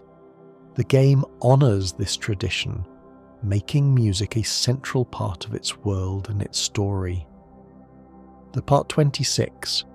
The Vehicles of Night City. Transportation in Night City reflects the city's divisions, with the wealthy travelling in luxury while the poor struggle to get by. The game features a wide variety of vehicles, each with its own style and capabilities. Cars in 2077 range from sleek corporate vehicles to rugged nomad trucks. The Rayfield Caliburn is the pinnacle of automotive luxury, a hypercar that costs more than most people earn in a lifetime. The Quadra Turbo R is a muscle car that combines classic American styling with futuristic technology. The Thornton Galena is a practical vehicle for those who need reliability over style. Motorcycles are popular in Night City, offering speed and maneuverability in the congested streets. The Yiba Kusanagi is a high-performance sport bike, capable of incredible speeds. The Arch Nazare is a cruiser with classic styling, perfect for those who want to make a statement. Nomad vehicles are built for the harsh conditions of the Badlands, rugged and reliable, capable of surviving where other vehicles would fail. The Thornton Mackinac is a pickup truck favoured by nomads, its bed often loaded with supplies and equipment. The Chevillon Thrax is a larger vehicle, capable of carrying passengers and cargo across the desert. AVs, or aerodynes, are flying vehicles that allow the wealthy to travel above the congested streets. They're expensive and heavily regulated, available only to corporations and the elite. V can't own an AV, but they encounter them throughout the game, a reminder of the privileges that come with wealth and power. The game's vehicle system allows V to collect and customize vehicles, building a garage that reflects their style and priorities. Some vehicles are purchased, others are rewards for completing missions or building relationships. Each vehicle has its own handling characteristics, encouraging players to find the ones that suit their play style. Vehicles in Night City are more than transportation. They're status symbols, expressions of identity, tools for survival. The car you drive says something about who you are, what you value, what you're capable of. In a city where image is everything, the right vehicle can open doors that would otherwise remain closed. Part 27. The Fashion of the Dark. Future fashion in Night City is a form of armour, a way of projecting identity and status in a world where appearances matter. The game features 4 distinct fashion styles, each reflecting different values and affiliations. Kitsch is the style of the masses, bright colours and cheap materials, a celebration of excess and artificiality. Kitsch fashion is about standing out, about being seen, about refusing to fade into the background. It's the style of the streets, of the clubs, of those who have nothing but their image. Entropism is the style of the poor, functional clothing made from whatever materials are available. Entropism fashion is about survival, about making do with what you have, about finding beauty in decay. It's the style of the Badlands, of the combat zones, of those who've given up on appearances. Neo-militarism is the style of the powerful, sleek and functional, designed to project authority and competence. Neo-militarism fashion is about control, about discipline, about the aesthetics of power. It's the style of corporations, of security forces, of those who enforce the rules. Neo-kitsch is the style of the elite, expensive materials and cutting-edge design, a fusion of luxury and technology. Neo-kitsch fashion is about exclusivity, about demonstrating wealth and taste, about being above the concerns of ordinary people. It's the style of the corporate towers, of the penthouses, of those who've made it to the top. V can mix and match these styles, creating a look that reflects their personality and their journey. Clothing in the game provides stats and bonuses, but it's also a form of self-expression, a way of defining who V is in a world that's constantly trying to define them. The fashion of Night City reflects its values: image over substance, style over function, appearance over reality. But it also reflects the human need for identity, for belonging, for standing out in a crowd. Even in the dark future, people want to be seen, to be recognised, to be remembered. Part 28. The food and drink of Night City. Food in Night City reflects the city's inequality, with the wealthy enjoying real food while the poor subsist on synthetic substitutes. The game features various food vendors and restaurants, each offering a glimpse into the culinary culture of the dark future. Real food is expensive and rare, available only to those who can afford it. Meat, vegetables, and other natural products are luxuries, grown in corporate farms or imported from regions that still have functioning agriculture. The wealthy dine on real steak and fresh vegetables, a privilege that sets them apart from the masses.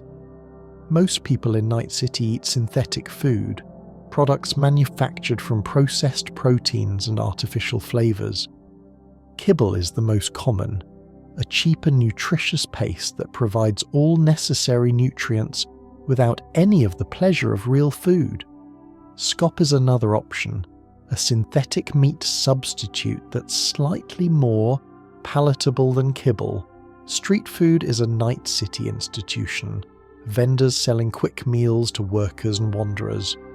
Noodles are particularly popular, cheap and filling, available on almost every corner. The game features various noodle stands, each with its own recipes and specialties. Drinks in Night City range from synthetic alcohol to expensive imports. Nicola is the most popular soft drink, a caffeinated beverage that's become ubiquitous. Real alcohol is expensive, but synthetic alternatives are widely available, providing the effects without the cost. The game's food and drink system allows V to consume items for temporary bonuses, but it also serves a narrative purpose, grounding the world in everyday details that make it feel real. The contrast between the synthetic meals of the poor and the real food of the wealthy is a constant reminder of the city's inequality. Jabas, Part 29. The media of Night City. Media in Night City is controlled by corporations, shaped to serve their interests, designed to distract and manipulate rather than inform. The game features various media outlets, each reflecting different aspects of the city's information landscape. N54 News is the dominant news network, providing coverage that's carefully curated to avoid offending corporate sponsors. Their reports are slick and professional, but they rarely challenge the status quo or investigate corporate wrongdoing. N54 represents the mainstream media, complicit in the system it's supposed to scrutinize. WNS, or World News Service, provides international coverage, reporting on events beyond Night City's borders. Their perspective is broader but no less compromised, shaped by the interests of the corporations that own them. Braindance has transformed entertainment, allowing people to experience recorded memories and sensations directly. Legal braindances are carefully edited, providing safe and sanitized experiences. But the technology has also enabled new forms of exploitation, with illegal XBDs recording real crimes and real suffering for those with dark tastes. The game critiques media through characters like Johnny Silverhand, who used his music to spread messages that mainstream media wouldn't touch. It also shows the power of independent voices, of those who refuse to accept the official narrative, who seek truth in a world of lies. V encounters various media figures throughout the game, from journalists investigating corporate crimes to braindance editors creating content for the masses. These encounters reveal the complexity of the media landscape, the compromises people make to survive, the rare moments of integrity that shine through the corruption. Part 30. The religion and spirituality of Night City. religion persists in Night City, adapted to the realities of the dark future, offering comfort and meaning in a world that often seems devoid of both. The game features various religious and spiritual traditions, each reflecting different responses to the challenges of 2077. Christianity remains a significant force, with churches and congregations throughout the city. But the faith has evolved, incorporating technology and adapting to the new realities. Some churches embrace cyberware as a gift from God. Others reject it as a corruption of the divine image. The game features a memorable side mission involving a man who wants to be crucified while wearing a brain dance recorder, capturing the experience of Christ's suffering for mass consumption. The mission raises questions about faith, exploitation, and the commodification of spirituality. Eastern religions have also adapted, with Buddhist and Hindu traditions finding new expressions in the dark future. Meditation and mindfulness practices are popular among those seeking escape from the chaos of the city, offering a path to inner peace that technology cannot provide. New religions have emerged, some sincere and some exploitative. The Maelstrom Gang has developed a quasi-religious devotion to technology, seeing cyberware as a path to transcendence. Other groups worship AIs, seeing them as gods or demons, beings of power beyond human comprehension. The Voodoo Boys represent a syncretic tradition, blending Haitian Vodou with net running and technology. They see the net as a spiritual realm, the AIs beyond the black wall as lower or spirits. Their practices combine traditional rituals with cutting-edge hacking, creating a unique fusion of old and new. Spirituality in Night City is often a response to the dehumanizing effects of technology and corporate control.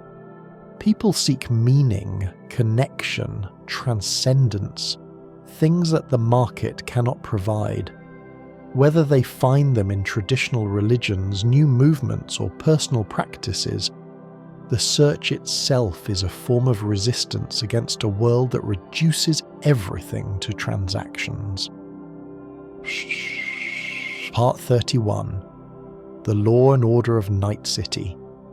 Law enforcement in Night City is a complex web of competing authorities, none of which are truly effective at maintaining order. The game portrays a city where justice is for sale, where the powerful operate with impunity, and where ordinary people are left to fend for themselves. The Night City Police Department is the official law enforcement agency, but it's underfunded, understaffed, and outgunned. NCPD officers are often corrupt, taking bribes from gangs and corporations, looking the other way when it's convenient. They respond to crimes in progress, but they rarely investigate or prevent, and they're no match for the heavily armed gangs and corporate security forces. The game's wanted system reflects this reality. V can commit crimes and attract police attention, but the response is often inadequate, easily evaded or overcome. The NCPD is a nuisance rather than a threat, a reminder of how far law enforcement has fallen. MaxTac is the exception, an elite unit that handles threats beyond the capability of regular police. MaxTac operatives are heavily armed and armoured, equipped with military-grade cyberware, trained to neutralize the most dangerous criminals. They're called in for cyber psychos, terrorist attacks, and other extreme situations. Encountering MaxTac is dangerous, even for experienced mercenaries like V. They're relentless and well-equipped, capable of overwhelming opponents who would easily defeat regular police. The game uses MaxTac as a deterrent, a consequence for players who push too far. Corporate security forces operate alongside and often above the NCPD. Arasaka, Militech and other megacorps have their own private armies, answerable only to their employers. They protect corporate property and personnel, enforce corporate rules, and eliminate threats to corporate interests. Corporate security operates with near impunity in Night City. They can detain, interrogate, and even kill without meaningful oversight. The NCPD defers to them, and the courts rarely challenge their actions. For practical purposes, the corporations are the law in their own territories. The justice system in Night City is equally compromised. Courts exist, but they're slow, expensive, and easily manipulated. The wealthy can afford lawyers who know how to work the system. The poor are processed quickly and harshly. Prisons are privatized, run for profit, more interested in filling beds than rehabilitating inmates. The game doesn't offer a path to reforming this system. V can work within it, around it, or against it, but they can't change it. The corruption is too deep, the interest too entrenched. The best V can do is survive, and maybe help a few people along the way. Part 32.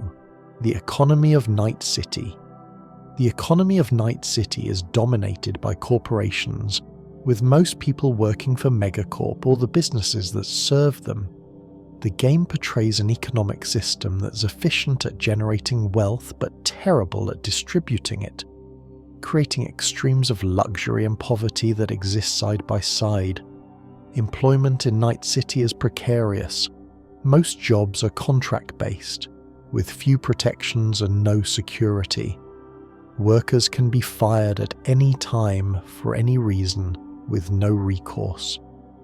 Benefits like healthcare and retirement are tied to employment, creating dependence on employers who have no loyalty to their workers. The corporate ladder is the path to success for those who can climb it. Starting as a low-level employee, ambitious individuals can rise through the ranks, gaining power, wealth, and status. But the competition is fierce, the politics are brutal, and failure can mean losing everything. V's Corpo life path shows this world from the inside: the constant pressure, the backstabbing, the dehumanizing effects of treating everything as a transaction. The Corpo fee, who's cast out at the beginning of the game, has lost not just a job but an identity, forced to rebuild from nothing. For those outside the corporate system, the options are limited. The gig economy provides work for those with skills, from mercenary jobs to technical services. Fixers connect workers with clients, taking a cut of every transaction. It's precarious and dangerous, but it offers a kind of freedom that corporate employment doesn't.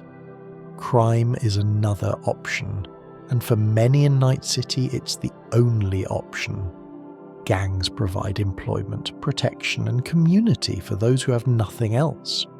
The work is dangerous, but it pays, and it offers a path to status and respect that legitimate employment doesn't. The currency of Night City is the euro dollar, or eddy, a digital currency that's replaced physical money.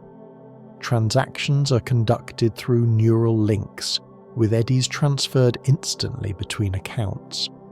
The system is convenient but also surveilled, with corporations and governments tracking every transaction.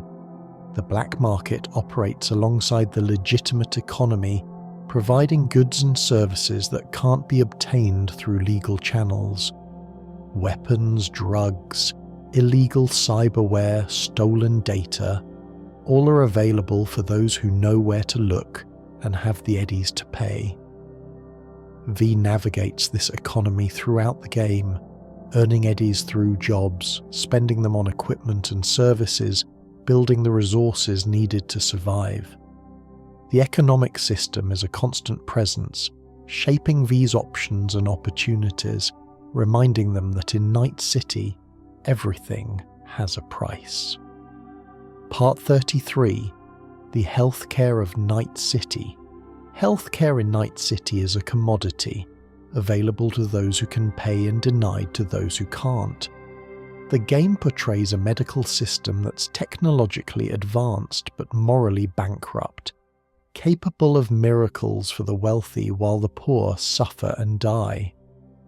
Trauma Team is the most visible face of healthcare in Night City, a private emergency service that responds to medical crises for paying subscribers. Their response teams are heavily armed and armoured, capable of extracting clients from dangerous situations and providing top-tier medical care. But Trauma Team only serves subscribers, and subscriptions are expensive. If you're not a member and you're dying in the street, Trauma Team will step over your body without a second glance. The game shows this callousness repeatedly, a reminder of how the system values money over human life. Ripperdocs are the healthcare providers for most of Night City's population. They're unlicensed practitioners who install and maintain cyberware, treat injuries, and provide medical services outside the official system. Some are skilled professionals who chose independence over corporate employment. Others are hacks who'll install anything for the right price. Victor Vector is V's Ripperdoc, a friend and ally who provides medical care throughout the game. Victor is one of the good ones, skilled and ethical, genuinely concerned about his patients' well-being. His clinic in Watson is a safe haven, a place where V can get patched up and get honest advice, but not all Ripperdocs are like Sir Victor. Some are incompetent, installing faulty cyberware that malfunctions or causes complications. Others are predatory, taking advantage of desperate patients, installing tracking devices or other unwanted modifications. The lack of regulation means there's no way to know what you're getting until it's too late. Hospitals exist in Night City, but they're expensive and often inaccessible. Corporate employees have access to corporate medical facilities, which provide excellent care. Everyone else relies on public hospitals, which are overcrowded, underfunded, and often dangerous. The game explores healthcare through various missions and encounters, showing the human cost of a system that treats health as a commodity. V meets people who can't afford treatment, who've been exploited by unscrupulous providers, who've made desperate choices to survive. These stories are a critique of healthcare systems that prioritize profit over people. Part 34. The housing of Night City. Housing in Night City reflects the city's inequality, with the wealthy living in luxury while the poor struggle to find shelter. The game portrays a housing market that's been captured by corporate interests, where affordable housing is scarce and homelessness is endemic. The mega buildings are the most distinctive feature of Night City's housing landscape. These massive structures house thousands of residents in small apartments, providing basic amenities and a semblance of community. V lives in a mega building in Watson, a modest apartment that serves as home base throughout the game. Life in a mega building is cramped and chaotic. The buildings are poorly maintained with broken elevators, malfunctioning utilities, and inadequate security. Gangs operate openly in the corridors, and violence is common. But for many residents, it's the best they can afford. The wealthy live very differently. Penthouses in the corporate towers offer spectacular views, spacious layouts, and every luxury imaginable. North Oak in Westbrook is home to mansions that rival anything from the old world, estates where the elite can escape the chaos of the city below. Homelessness is widespread in Night City, with thousands of people living on the streets, in abandoned buildings, in makeshift camps. The game shows these populations throughout the city, a constant reminder of those who've fallen through the cracks of the system. The nomads represent an alternative to urban housing, living in vehicles and temporary camps, moving constantly across the Badlands. Their lifestyle is harsh but free, unbound by the constraints of urban life.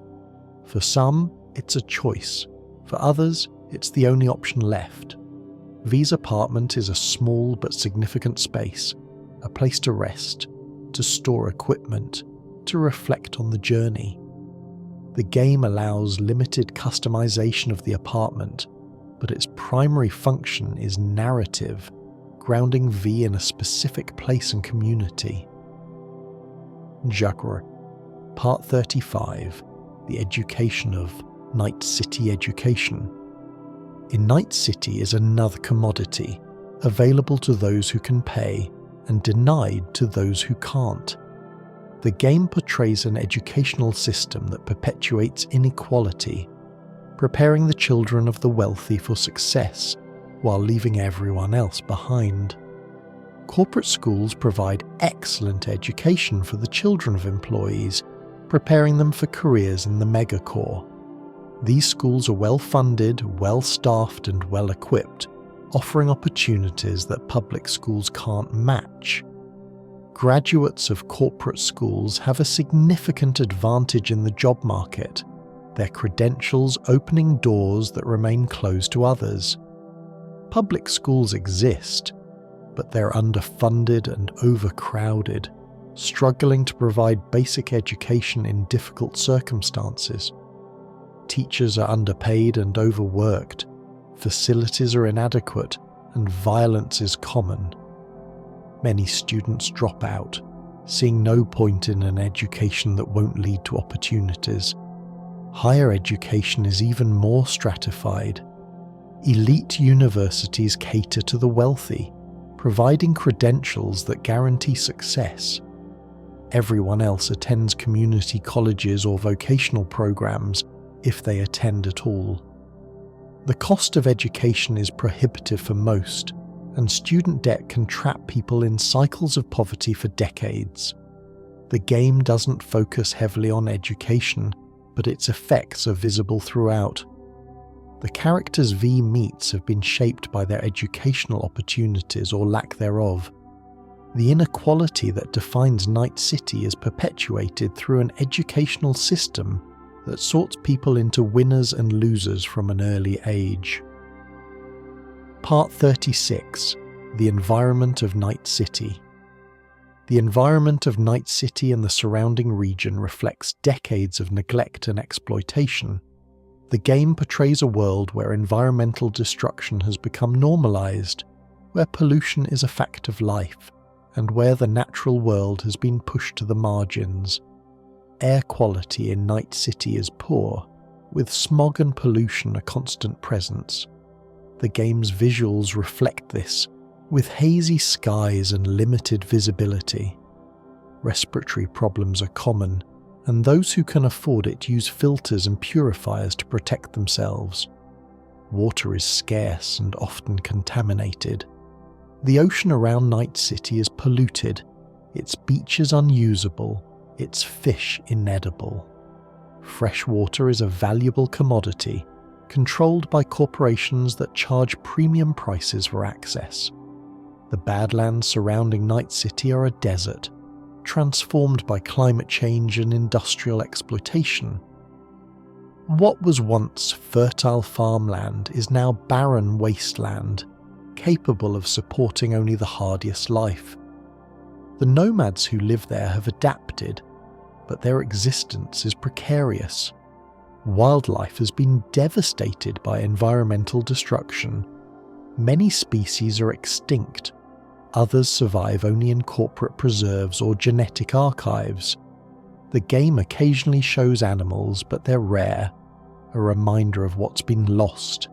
The game doesn't offer solutions to environmental problems. They're too vast, too entrenched, too connected to the systems of power that define the world. But it shows the consequences, the human and ecological costs of prioritizing profit over sustainability. The environment of Night City is a warning, a vision of what happens when we fail to protect the world we depend on. Part 37, The History of the Cyberpunk Genre. Cyberpunk 2077 is part of a rich tradition, a genre that's been exploring the intersection of technology and society for decades. Understanding this history provides context for the game's themes and aesthetics. The cyberpunk genre emerged in the 1980s, a response to the rapid technological changes of the era. Writers like William Gibson, Bruce Sterling, and Philip K. Dick imagined futures where technology had transformed society, but not for the better. Their visions were dark and dystopian, critiques of capitalism, consumerism, and the dehumanizing effects of technology.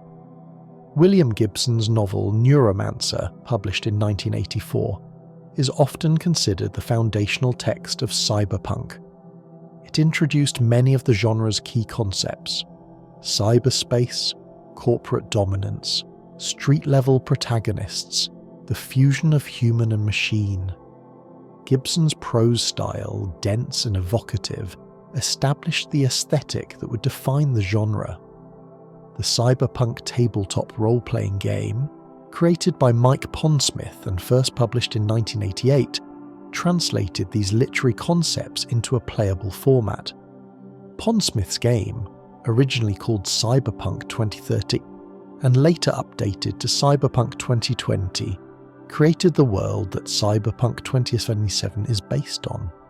The game's detailed setting, with its corporations, gangs and technologies, provided the foundation for the video game.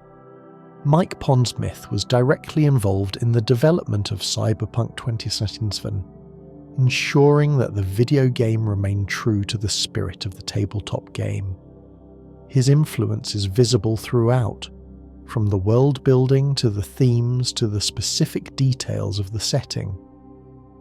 The cyberpunk genre has influenced countless works of fiction, film and games. Movies like Blade Runner, The Matrix and Ghost in the Shell have brought cyberpunk aesthetics to mainstream audiences. Games like Deus Ex, System Shock and Shadowrun have explored cyberpunk themes in interactive formats. Cyberpunk 2077 is both a continuation of this tradition and a new chapter in it. The game draws on decades of genre history, while also pushing the boundaries of what's possible in interactive storytelling. It's a tribute to the writers and creators who came before, and a contribution to a genre that continues to evolve. Part 38. The development of Cyberpunk 2077. The development of Cyberpunk 2077 was a long and sometimes troubled process, spanning nearly a decade from announcement to release. Understanding this history provides context for the game's strengths and weaknesses. CD Projekt Red, the Polish studio behind the Witcher series, announced Cyberpunk 2077 in 2012. The announcement generated enormous excitement, given the studio's reputation for quality and the appeal of the cyberpunk setting. But it would be years before the game took shape. Development began in earnest after the release of The Witcher 3: Wild Hunt in 2015. The studio shifted resources to Cyberpunk 2077, building a new engine, developing new systems, and creating the vast open world of Night City. The game was shown publicly for the first time at E3 2018, with a trailer that showcased the game's visuals and tone. A gameplay demo followed, revealing the first-person perspective, the character creation system, and the branching narrative. The response was overwhelmingly positive, with many calling it the most anticipated game of the generation. Keanu Reeves was announced as a major character at E3 2019, playing Johnny Silverhand. His appearance at the conference became a viral moment, with his declaration that the game was breathtaking becoming a meme. The casting added star power to an already highly anticipated game. The game was originally scheduled for release in April 2020, but it was delayed multiple times. The delays were attributed to the need for additional polish and the challenges of developing during the COVID-19 pandemic. Each delay increased anticipation, but also raised concerns about the game's state. Cyberpunk 2077 finally released on December 10, 2020, to mixed reception. The PC version was praised for its visuals, story and world building, but the console versions were heavily criticised for technical problems, including bugs, crashes and poor performance. The backlash was severe, with Sony removing the game from the PlayStation Store and CD Projekt Red facing lawsuits and regulatory scrutiny. The studio committed to fixing the game, releasing numerous patches and updates over the following years. The game's reputation gradually improved as technical issues were addressed and new content was added. The Phantom Liberty expansion, released in 2023, was well received, demonstrating that the studio had learned from its mistakes. The development of Cyberpunk 2077 is a cautionary tale about the pressures of game development, the dangers of overpromising, and the importance of quality assurance. But it's also a story of redemption, of a studio that acknowledged its failures and worked to make things right. Part 39. The side characters and their stories. Cyberpunk 2077 is rich with side characters, each with their own stories, struggles and perspectives on Night City. These characters bring the world to life, providing depth and humanity to a setting that could otherwise feel cold and impersonal. Misty Olszewski is a spiritual woman who runs a shop near Victor's clinic. She was Jackie's girlfriend, and his death affects her deeply. Misty practices tarot reading and other spiritual arts, offering V guidance and comfort throughout the game. Her perspective provides a counterpoint to the materialism of Night City, a reminder that there's more to life than chrome and eddies. Mama Wells is Jackie's mother, a strong woman who raised her son alone and now must cope with his loss. V's relationship with Mama Wells is shaped by how they handle Jackie's death, whether they honour his memory or disrespect it. She represents the families left behind by Night City's violence, the people who mourn while the city moves on. Brendan is an AI who operates a vending machine, one of the game's most unusual characters.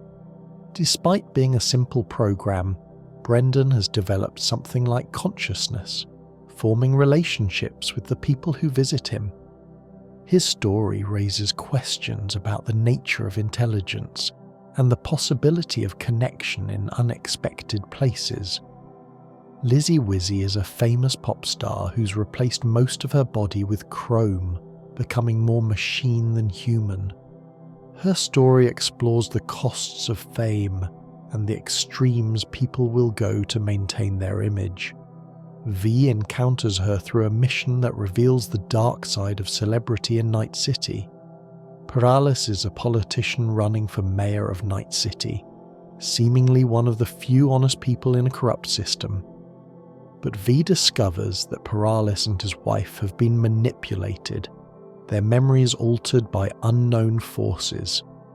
The mystery of who's controlling the Peraleses is never fully resolved, leaving V and the player to wonder about the depths of conspiracy in Night City. Blue Moon is a member of Us Cracks, a popular girl group who's being stalked by an obsessive fan. V can help her deal with the threat, learning about the pressures of fame and the dangers of obsession. Her story is one of many that show the human cost of Night City's entertainment industry.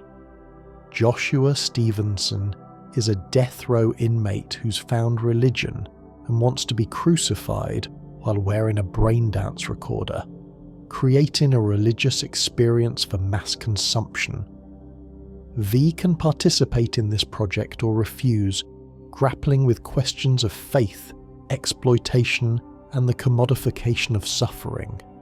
These characters and many others populate Night City, each offering a window into different aspects of the world.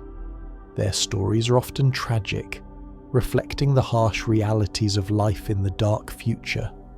But they're also human, showing resilience, hope, and connection in the face of overwhelming odds.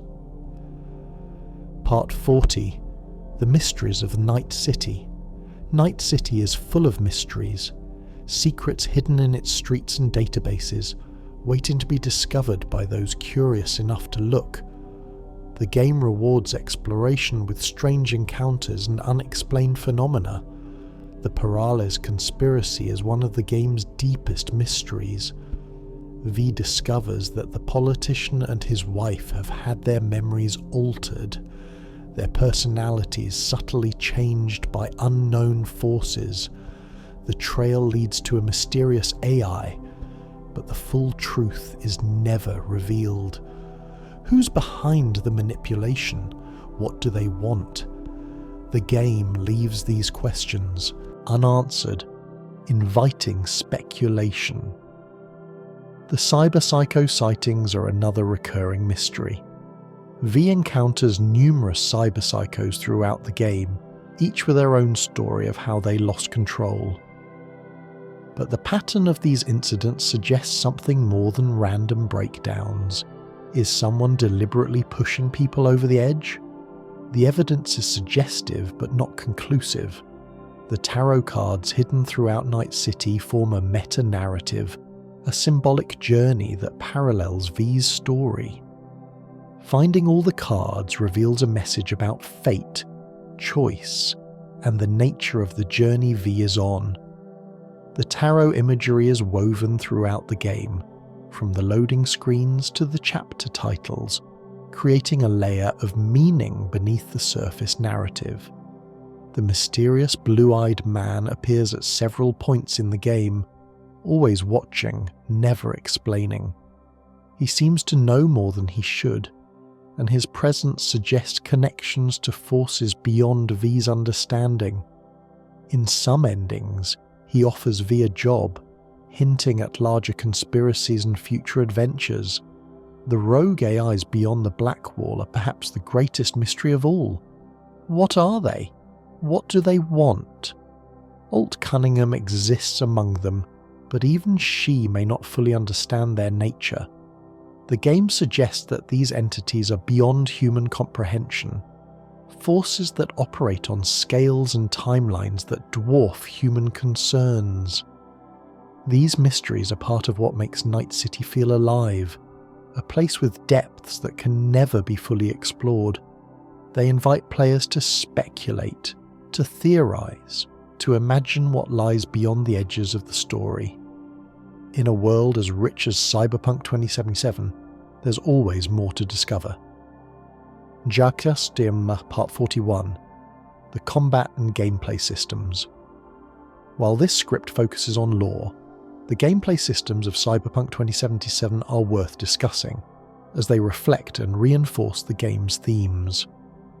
Combat in Cyberpunk 2077 is fast and brutal, reflecting the violence of Night City. V can approach encounters in multiple ways: guns blazing, stealthy infiltration, hacking and manipulation, or some combination of these approaches.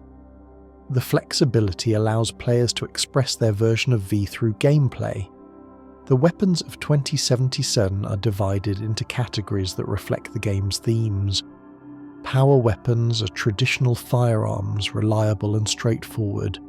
Tech weapons use electromagnetic technology, capable of penetrating cover and charging for powerful shots.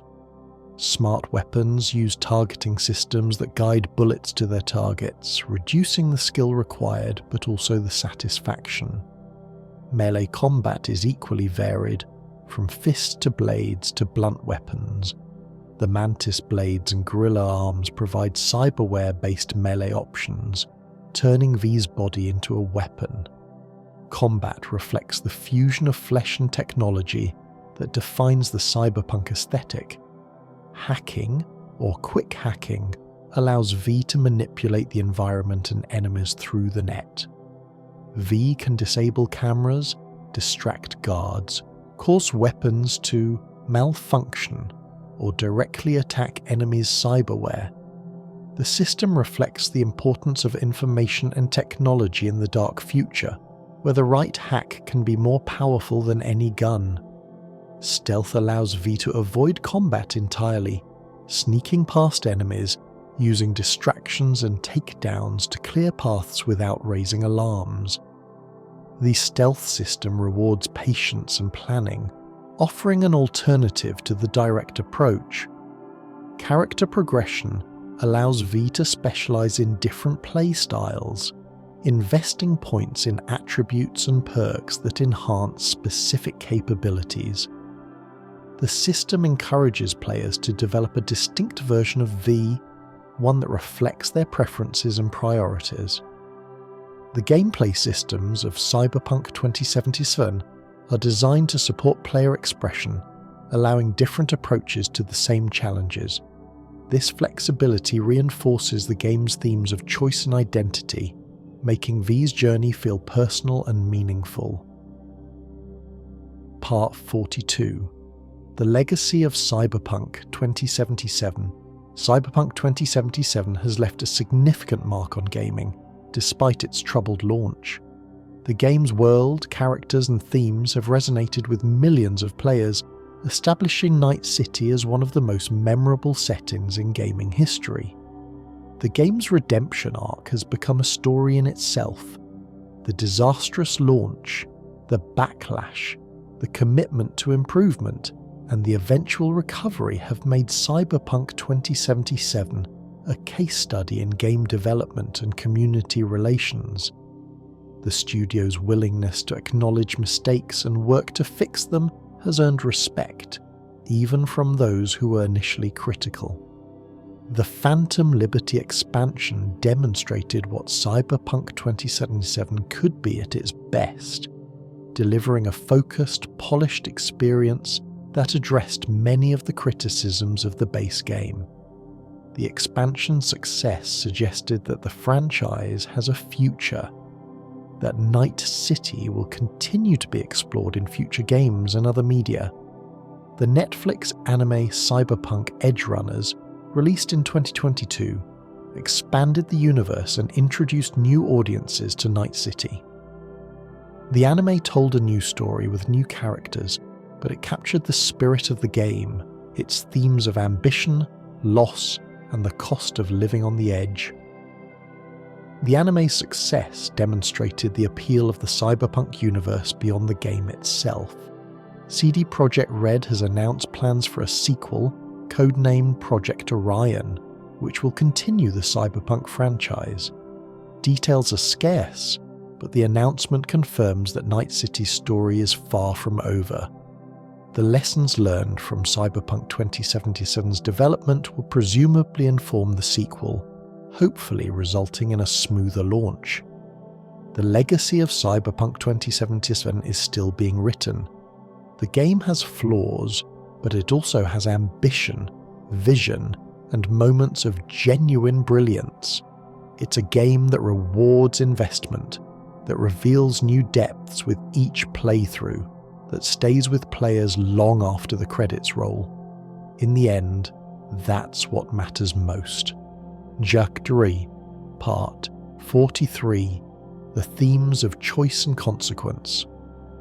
Choice is central to Cyberpunk 2077, both mechanically and thematically. The game constantly asks players to make decisions, and those decisions have consequences that ripple through the story.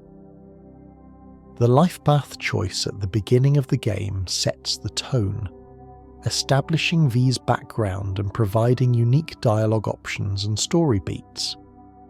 A street kid V has different knowledge and connections than a corpo V or a nomad V, and these differences affect how V interacts with the world. Throughout the game, V faces choices that affect relationships, story outcomes, and the fate of characters. Some choices are obvious, presented as clear decision points. Others are subtle, emerging from dialogue options or actions that seem minor but have significant consequences. The game's multiple endings are the ultimate expression of choice, reflecting V's decisions throughout the story. Each ending offers a different resolution to V's struggle, a different answer to the question of what matters most. There's no objectively best ending. Each has its costs and benefits, its triumphs and tragedies. But the game also questions the nature of choice. V's situation, with Johnny's engram slowly overwriting their consciousness, raises questions about free will and identity. How much of V's choices are truly their own? How much are influenced by Johnny's presence? The line between V and Johnny becomes increasingly blurred, making the question of agency increasingly complex. The corporate system that dominates Night City also constrains choice. V can make decisions within the system, but they can't escape it. The game doesn't offer a path to revolution, to fundamentally changing the structures that create suffering. V can help individuals, can make small differences, but the system persists. This limitation is intentional, reflecting the cyberpunk genre's skepticism about easy solutions. The problems of Night City are systemic, rooted in power structures that have developed over decades. One person, even a legendary mercenary, can't change that. The best V can do is survive, help those they care about, and maybe find some meaning in a world that often seems meaningless. Part 44. The themes of identity and humanity. Identity is the central theme of Cyberpunk 2077, explored through V's struggle with the Relic and the broader questions raised by cyberware and digital consciousness. V's identity is literally under threat, their consciousness being overwritten by Johnny's engram. The game asks what makes V who they are. Is it their memories, their personality, their body? As these elements are altered or replaced, what remains? The question extends to Johnny himself. Is the Johnny in V's head the same person who died in 2023? Or is he a copy, a simulation that thinks it's Johnny Silverhand? The game doesn't provide a definitive answer, leaving players to grapple with the philosophical implications. Cyberware raises similar questions for everyone in Night City. How much can you modify your body before you stop being yourself? The Maelstrom gang represents one extreme, replacing so much of their flesh that they've lost touch with their humanity. But even ordinary citizens face the question, as each piece of chrome changes who they are. The game suggests that identity is not fixed but fluid, constantly shaped by experience and choice. V becomes who they are through their actions, their relationships, their decisions. The Relic threatens this process, but it doesn't eliminate it. Even as Johnny's engram overwrites V's neural pathways, V continues to make choices, to form connections, to define themselves. Humanity is closely related to identity. What does it mean to be human in a world where bodies can be modified, minds can be copied, and AIs can develop consciousness? The game doesn't offer easy answers, but it suggests that humanity is found in connection, in empathy, in the relationships we form with others. These relationships are central to the game, providing meaning and motivation in a world that often seems devoid of both. The connections V forms with Jackie, with Judy or Panam or Kerry or River, with Johnny himself, are what make V human, regardless of how much chrome they carry. Part 45. The themes of power and resistance. Power and resistance are constant themes in Cyberpunk 2077, explored through the conflict between corporations and those who oppose them. The corporations represent power in its most concentrated form, entities that control every aspect of life, that operate above the law, that treat people as resources to be exploited. Arasaka, Militech, and the other megacorps are not evil in a simple sense.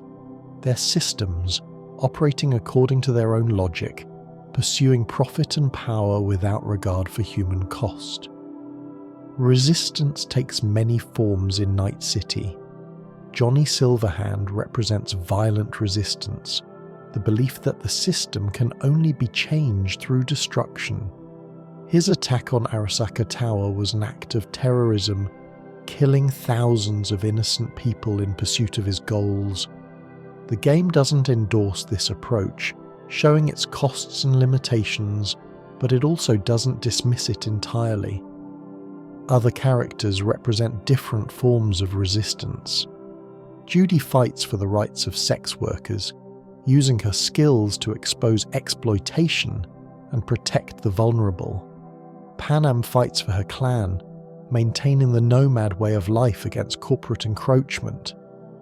River fights for justice within a corrupt system, trying to do good despite the constraints he faces. V's resistance is personal, a fight for survival against forces that would consume them. But it's also political, as V's actions affect the balance of power in Night City. The choices V makes, the alliances they form, the enemies they defeat, all have consequences that extend beyond V's individual story. The game suggests that resistance is necessary but not sufficient. The system is too powerful, too entrenched to be overthrown by individual action, but resistance still matters, still makes a difference, still preserves something human in a world that tries to reduce everything to transactions. Part 46. The themes of memory and legacy. Memory and legacy are important themes in Cyberpunk 2077, explored through Johnny's engram, the stories characters tell, and the question of what we leave behind.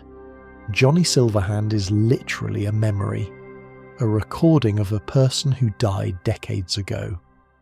His presence in V's head raises questions about the nature of memory and its relationship to identity.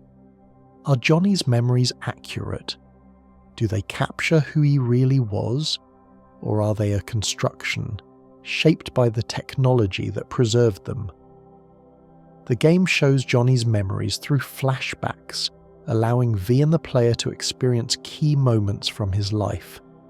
These memories humanize Johnny, revealing the experiences that shaped him, but they also raise questions about reliability, about whether we can ever truly know another person, even when we have access to their memories. Legacy is what we leave behind when we're gone. Johnny's legacy is his music, his activism, his legend. He's remembered as a hero by some, a terrorist by others. His legacy is contested, interpreted differently by different people, shaped by their own perspectives and agendas. V is building their own legacy throughout the game, through their actions and relationships. The people V helps, the enemies V defeats, the choices V makes, all contribute to a legacy that will outlive them. The game's endings reflect different legacies, different ways of being remembered. The Afterlife bar is a monument to legacy, its drinks named after legendary mercenaries who died in the line of duty. Getting a drink named after you is the ultimate sign of success in Night City. Proof that you mattered, that you'll be remembered. It's a dark kind of immortality, but in a world where death is common and life is cheap, it's something.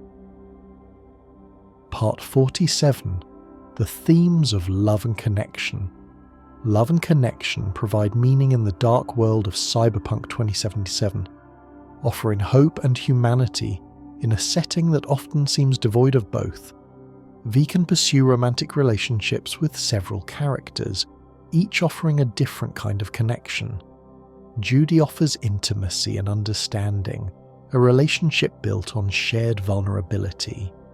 Panam offers passion and partnership, a relationship forged in action and adventure. Kerry offers complexity and history, a relationship shadowed by Johnny's presence. River offers stability and warmth, a relationship grounded in shared values. These relationships are not just romantic, they're about connection, about finding someone who sees you, who understands you, who cares about you in a world that treats people as commodities. The relationship's V-forms are what make Night City bearable, what give V a reason to keep fighting. Friendship is equally important. Jackie's friendship with V is the emotional core of the game's opening, his death a wound that never fully heals. The friendships V forms with other characters, from Victor to Misty to the various fixers and allies, provide support and meaning throughout the journey. Even V's relationship with Johnny is a form of connection, however complicated. They start as adversaries, forced to share a body, resenting each other's presence. But over time, they develop understanding, even respect. By the end, they've become something like friends, two people who've shared an experience that no one else can understand. The game suggests that connection is what makes us human, what gives life meaning in a world that often seems meaningless. The corporations can control the economy, the technology can modify the body, but they can't eliminate the human need for connection. As long as that need persists, there's hope. Part 48. The Symbolism of Night City. Night City itself is a symbol, a physical manifestation of the themes and ideas that define the cyberpunk genre. Understanding the city's symbolism enriches the experience of exploring it. The vertical structure of Night City represents social hierarchy. The wealthy live in the upper levels of the towers, enjoying clean air, spectacular views, and distance from the chaos below. The poor live at street level or below, in the shadows of the towers, fighting for scraps. The physical structure of the city makes inequality visible, inescapable. The neon lights that define Night City's aesthetic represent the seductive surface of consumer capitalism. They're beautiful, mesmerizing, designed to attract attention and stimulate desire. But they also obscure what lies beneath, the poverty and violence and exploitation that the lights are meant to distract from. The contrast between the gleaming corporate towers and the crumbling slums represents the two faces of the system. The towers are what the system wants you to see, the promise of success and prosperity. The slums are what the system produces, the human cost of pursuing profit above all else. The badlands surrounding Night City represent the alternative, the possibility of life outside the system. They're harsh and dangerous, but they're also free, uncontrolled by corporations or governments. The nomads who live there have chosen hardship over submission, a choice that the game presents sympathetically. The net represents the digital dimension of existence, a realm where consciousness can exist independently of the body. It's both a frontier and a prison, a place of possibility and danger. The black wall that separates the safe net from the AI-controlled regions represents the limits of human understanding, the boundary beyond which lies the unknown. Night City is not just a setting, it's a character, a presence that shapes everything that happens within it. Understanding the city's symbolism helps players appreciate the depth and intentionality of the game's design. Part 49. The Future of the Cyberpunk Universe. The Cyberpunk universe continues to expand, with new stories and new media exploring the world that Mike Pondsmith created and CD Projekt Red brought to life. The sequel to Cyberpunk 2077, codename Project Orion, is in development at CD Projekt Red's new Boston studio. Details are scarce, but the announcement confirms that the franchise will continue, that Night City or perhaps other locations in the Cyberpunk universe will be explored in future games. The success of Cyberpunk, Edgerunners has opened possibilities for more animated content. The anime demonstrated that the Cyberpunk universe can support stories beyond V's journey, that there are countless tales to tell in Night City and beyond. The tabletop game continues to be published and played, with new additions and supplements expanding the lore and providing new options for players. The relationship between the tabletop game and the video game is symbiotic, each enriching the other. The future of the Cyberpunk universe is bright despite the challenges of the past. The world that Pondsmith created has proven its appeal, its ability to resonate with audiences across different media. Night City will continue to be explored, its stories told, its themes examined. Part 50. Conclusion. The soul of Night City. We've travelled far together, from the collapse of the old world to the neon-lit streets of 2077, from the founding of Night City to the struggles of V and Johnny. We've explored the corporations and the gangs, the technology and the culture, the themes and the symbols that make Cyberpunk 2077 such a rich and compelling experience. But what is the soul of Night City? What is the essence of this world that's captured the imagination of millions? Night City is a mirror, reflecting our own world's tendencies taken to their logical extremes. The corporate dominance, the technological transformation, the inequality and violence. These are not fantasies but extrapolations, visions of where we might be heading if we don't change course. Night City is a warning, showing the costs of prioritizing profit over people, of allowing technology to outpace ethics, of accepting inequality as inevitable. The suffering in Night City is not natural or necessary. It's the result of choices, of systems designed to benefit the few at the expense of the many. But Night City is also a testament to human resilience, to the ability to find meaning and connection even in the darkest circumstances. V's journey is not just a fight for survival, it's a search for identity, for purpose, for something worth living for. And V finds it in relationships, in choices, in the small acts of kindness and courage that make a difference.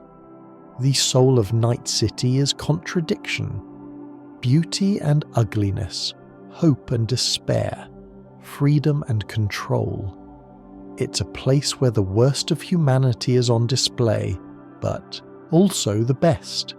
It's a place where legends are made and forgotten, where dreams are pursued and crushed, where life is cheap but also precious. Night City is not a place anyone would want to live, but it's a place worth visiting, worth exploring, worth understanding. It holds up a mirror to our own world and asks us to look, to see what we're becoming, to consider whether we want to continue on this path. And in the end, that's what great science fiction does. It doesn't just entertain, it illuminates. It doesn't just show us other worlds, it helps us see our own more clearly. Cyberpunk 2077, for all its flaws, achieves this. It creates a world that feels real, that matters, that stays with you long after you've put down the controller. So thank you for joining me on this journey through the lore of Cyberpunk 2077. Whether you're a veteran of Night City or a newcomer just starting your journey, I hope this exploration has enriched your understanding and appreciation of this remarkable world. Remember, in Night City you can be anyone. The question is, who do you want to be? Stay safe out there, Chumbas, and never stop fighting for what matters.